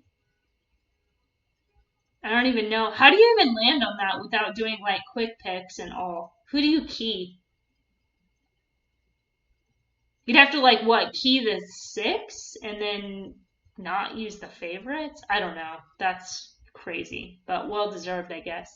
So anyways, Will Secret, Clairiere, and I don't know why I'm forgetting the name of the Brad Cox Gray Filly, but those 3 they're all legit. They're all 2-turn route horses, and they've all run 2 turns at Churchill Downs already. They're just so far ahead of the game that for whatever those other horses in that last race, going to have major catch up.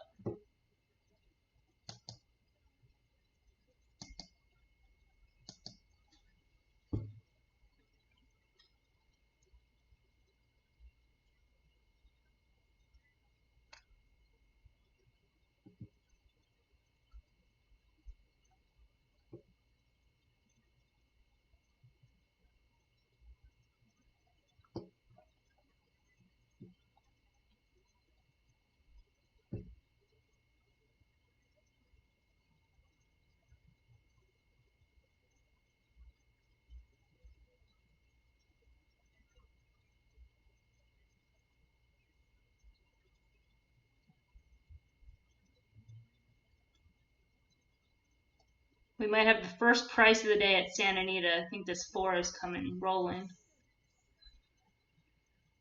And if you're a daily selections person at Brisnet, that horse is right on top, cruising by 6-1. Okay, back to Oaklawn.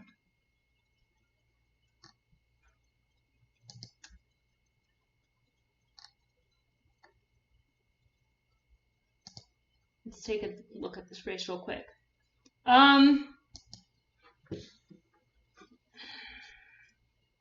You guys, I think I'm going to end the stream because I'm tired. I'm making mistakes. I have to take my dog out, and I want to be back by the Southwest.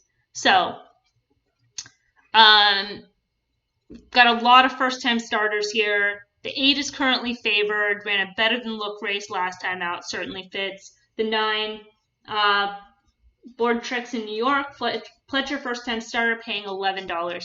I know, Frost. We're gonna go.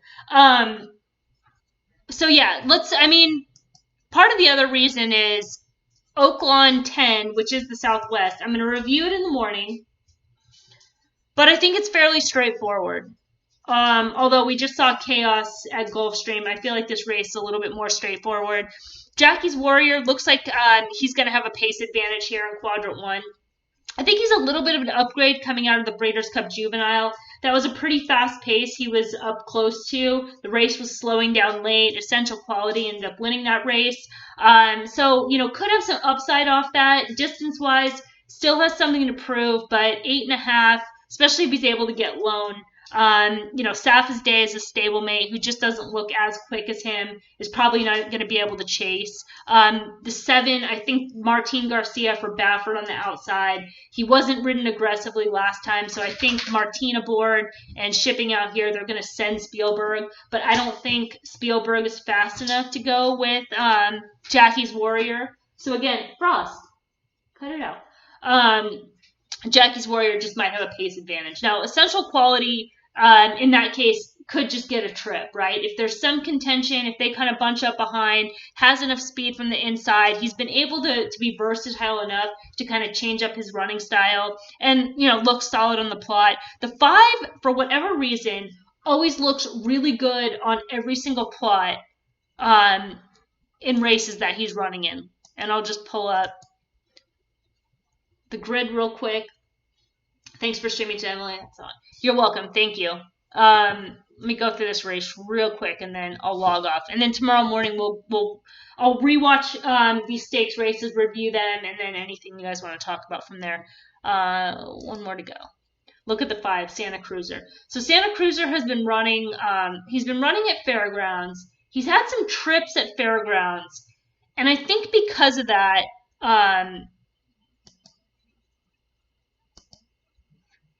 And I think because of that, they're sending him here because, they're just like, whatever it is at Fairgrounds, he's not breaking well. He's not getting the right trips. He does look like a turf horse to me. I kind of noticed that back in one of these, maybe it was his maiden win race. Looks a little bit on the turfy side, but it seems a little bit, I know he looks good on the plot. Maybe this is the day he puts it all together. Another horse, maybe, with Aramia aboard and the change of scenery, they're going to try to just send as well after what's kind of happened in the last 2 races, but a little bit below despite what the plot looks like. Woodhouse is a good horse. I thought this was a really good, even though it came up the figure was soft, Remington Park, just visually did it the right way. Was encouraging that he improved in his second start. That was first off 69 days. I'm a little bit concerned because this is a 16-day turnaround off a top that there's some regression. But a pretty good horse. We're just gonna have to see, where he's at today. If he runs back, could be a legit type. We talked about Spielberg. I think he'll be forwardly placed. The other horse I didn't mention is the 3, and I think they might be forwardly placed here as well. He kind of looks like Santa Cruiser a little bit. Was trouble wide first time out around 2 turns. Dallas Stewart even took a little bit of money, but that's tough to do. Tough trip, whatever. And then broke his maiden in the second start, and then a slog, and didn't do anything in this next race. And then they come back here. So I think there's some upside with this horse. Just this seems like a big ask, but I think that we could expect Last Samurai to probably be closer to the pace, at least than what he looks like on the plot. Kind of the same pattern with Long Range Toddy and the Razorback. So I want to get back and watch that race. Frost was trying to tell me to take him outside.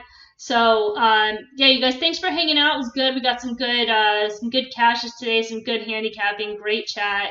We'll do it again next Saturday for sure. I streamed on Thursday and nobody was on the chat, so I felt like I was talking to myself. So I'll be fine streaming on Thursday, but hopefully there's some interaction with that.